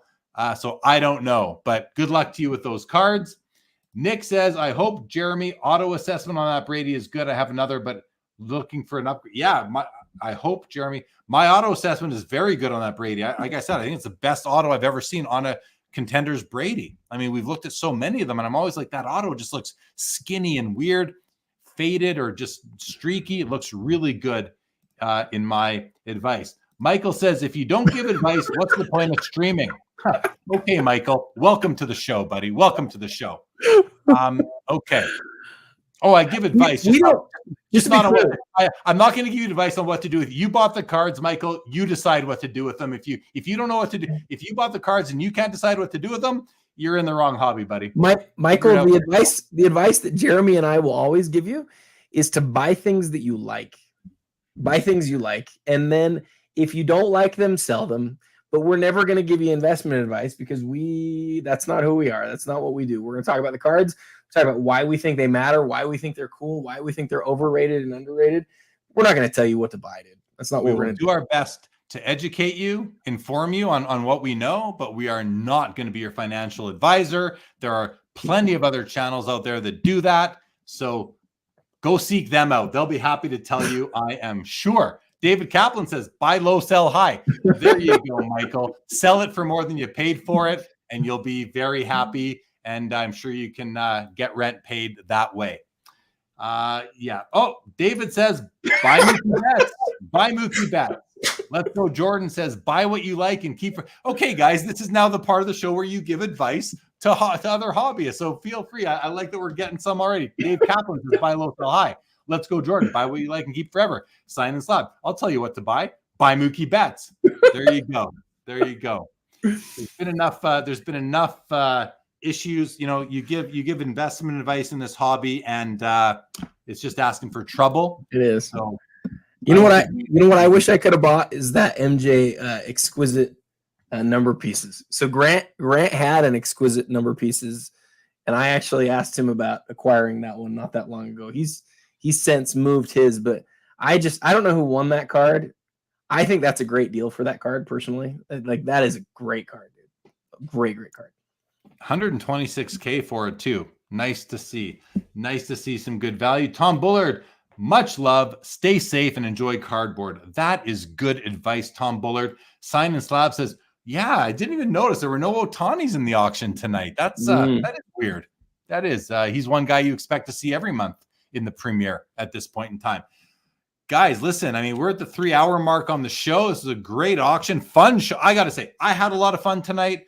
We got into some topics where we got to really share what we like in the hobby. And I just want to reiterate, you know, when I make a comment about something I like or don't like, I'm not saying that you shouldn't either. I like that you like what I don't. And I like that I like what you don't like. And I like that we don't all care about playing days, and we don't all care about rookie cards. We don't all care about game-worn jerseys and memorabilia, et cetera, et cetera. That's what makes the hobby very fun and interesting, and why we keep on doing it. Grant Slayton says, thank you guys for doing this. Very entertaining. Well, Grant, thank you for tuning in. It's good. We'll see you in Cleveland as well. Adam? Yeah, we will see you in Cleveland. It's such a tricky balance to strike, Jeremy. Like, and I suck at it. Like, I completely suck at it. Like, knowing how to tell people how you feel about something when you feel passionate and have it not come across as this is what you ought to do. Like, well, that's why I say it so much. And right. And so we remind people of this all the time. But the fact is, we're doing this show so we can walk through these cards together and we can have this like fun interaction. I think people like it. The fact that we had over 200 people most of the night probably indicates that at least some people liked it. But at the same time, there's going to be people who are like, man, I freaking hate Adam. Why does Adam say the things that he says? Why does he like what he likes? Why does he care about playing days? That's stupid. I think that's dumb. I don't think anybody should collect like I do. I don't think anybody should like what I like. I think you should do what you do. And the same, I know Jeremy feels the same way. Like, do you. If you get something, I've said this a million times, if you get something that nobody else in the world likes, but you love it, there's nothing better in collecting. Do that. Do that. For sure. What you guys should all be collecting are Ultra Stars Golds, because I love that card. I love the Ultra Stars Gold. We saw one sell tonight. No, yes, we did. What am I talking about? We saw the Jordan. Where did it go? Because what did that sell for? Oh, you went past it. You went past it. Where? Noise Boys. No, Ultra Stars Gold. Oh, I thought you said Noise Boys. I'm sorry. Sorry, no problem. Ultra Stars Gold. There it is. 22.2 for the. That seems like a good price to me for that card. Absolutely love that card myself. Okay, Will says, no, Jeremy, I expect you to agree with me 100% of the time. Wills, I think you and I are often on the same page, so maybe that can be the truth. Mike Nunya says, and the Ionics went for higher, or did it?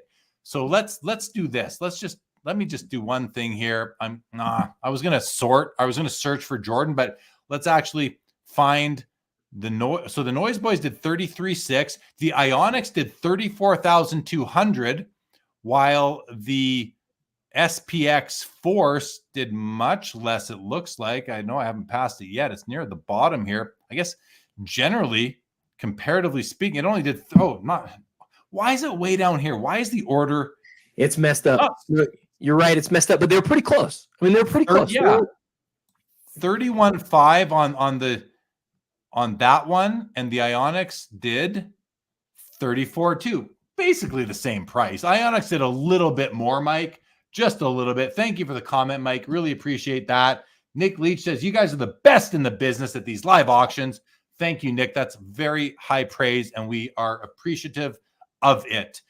But we do not rest on our laurels. We're always talking about ways to keep the show engaging and every month. Fun. He says, nothing like popping a bottle of red and watching this show on the live. Thanks, Nick.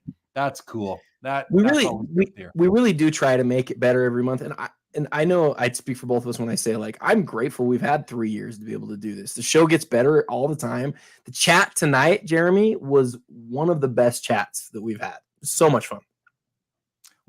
I'm just looking at our viewers. We have 150 people right now, 75 of which are on X, 74 on YouTube, 1 on Facebook. So that's not working out all that great on Facebook at the moment. And I can't really tell on Instagram what's going on. I can't see your feed, Adam.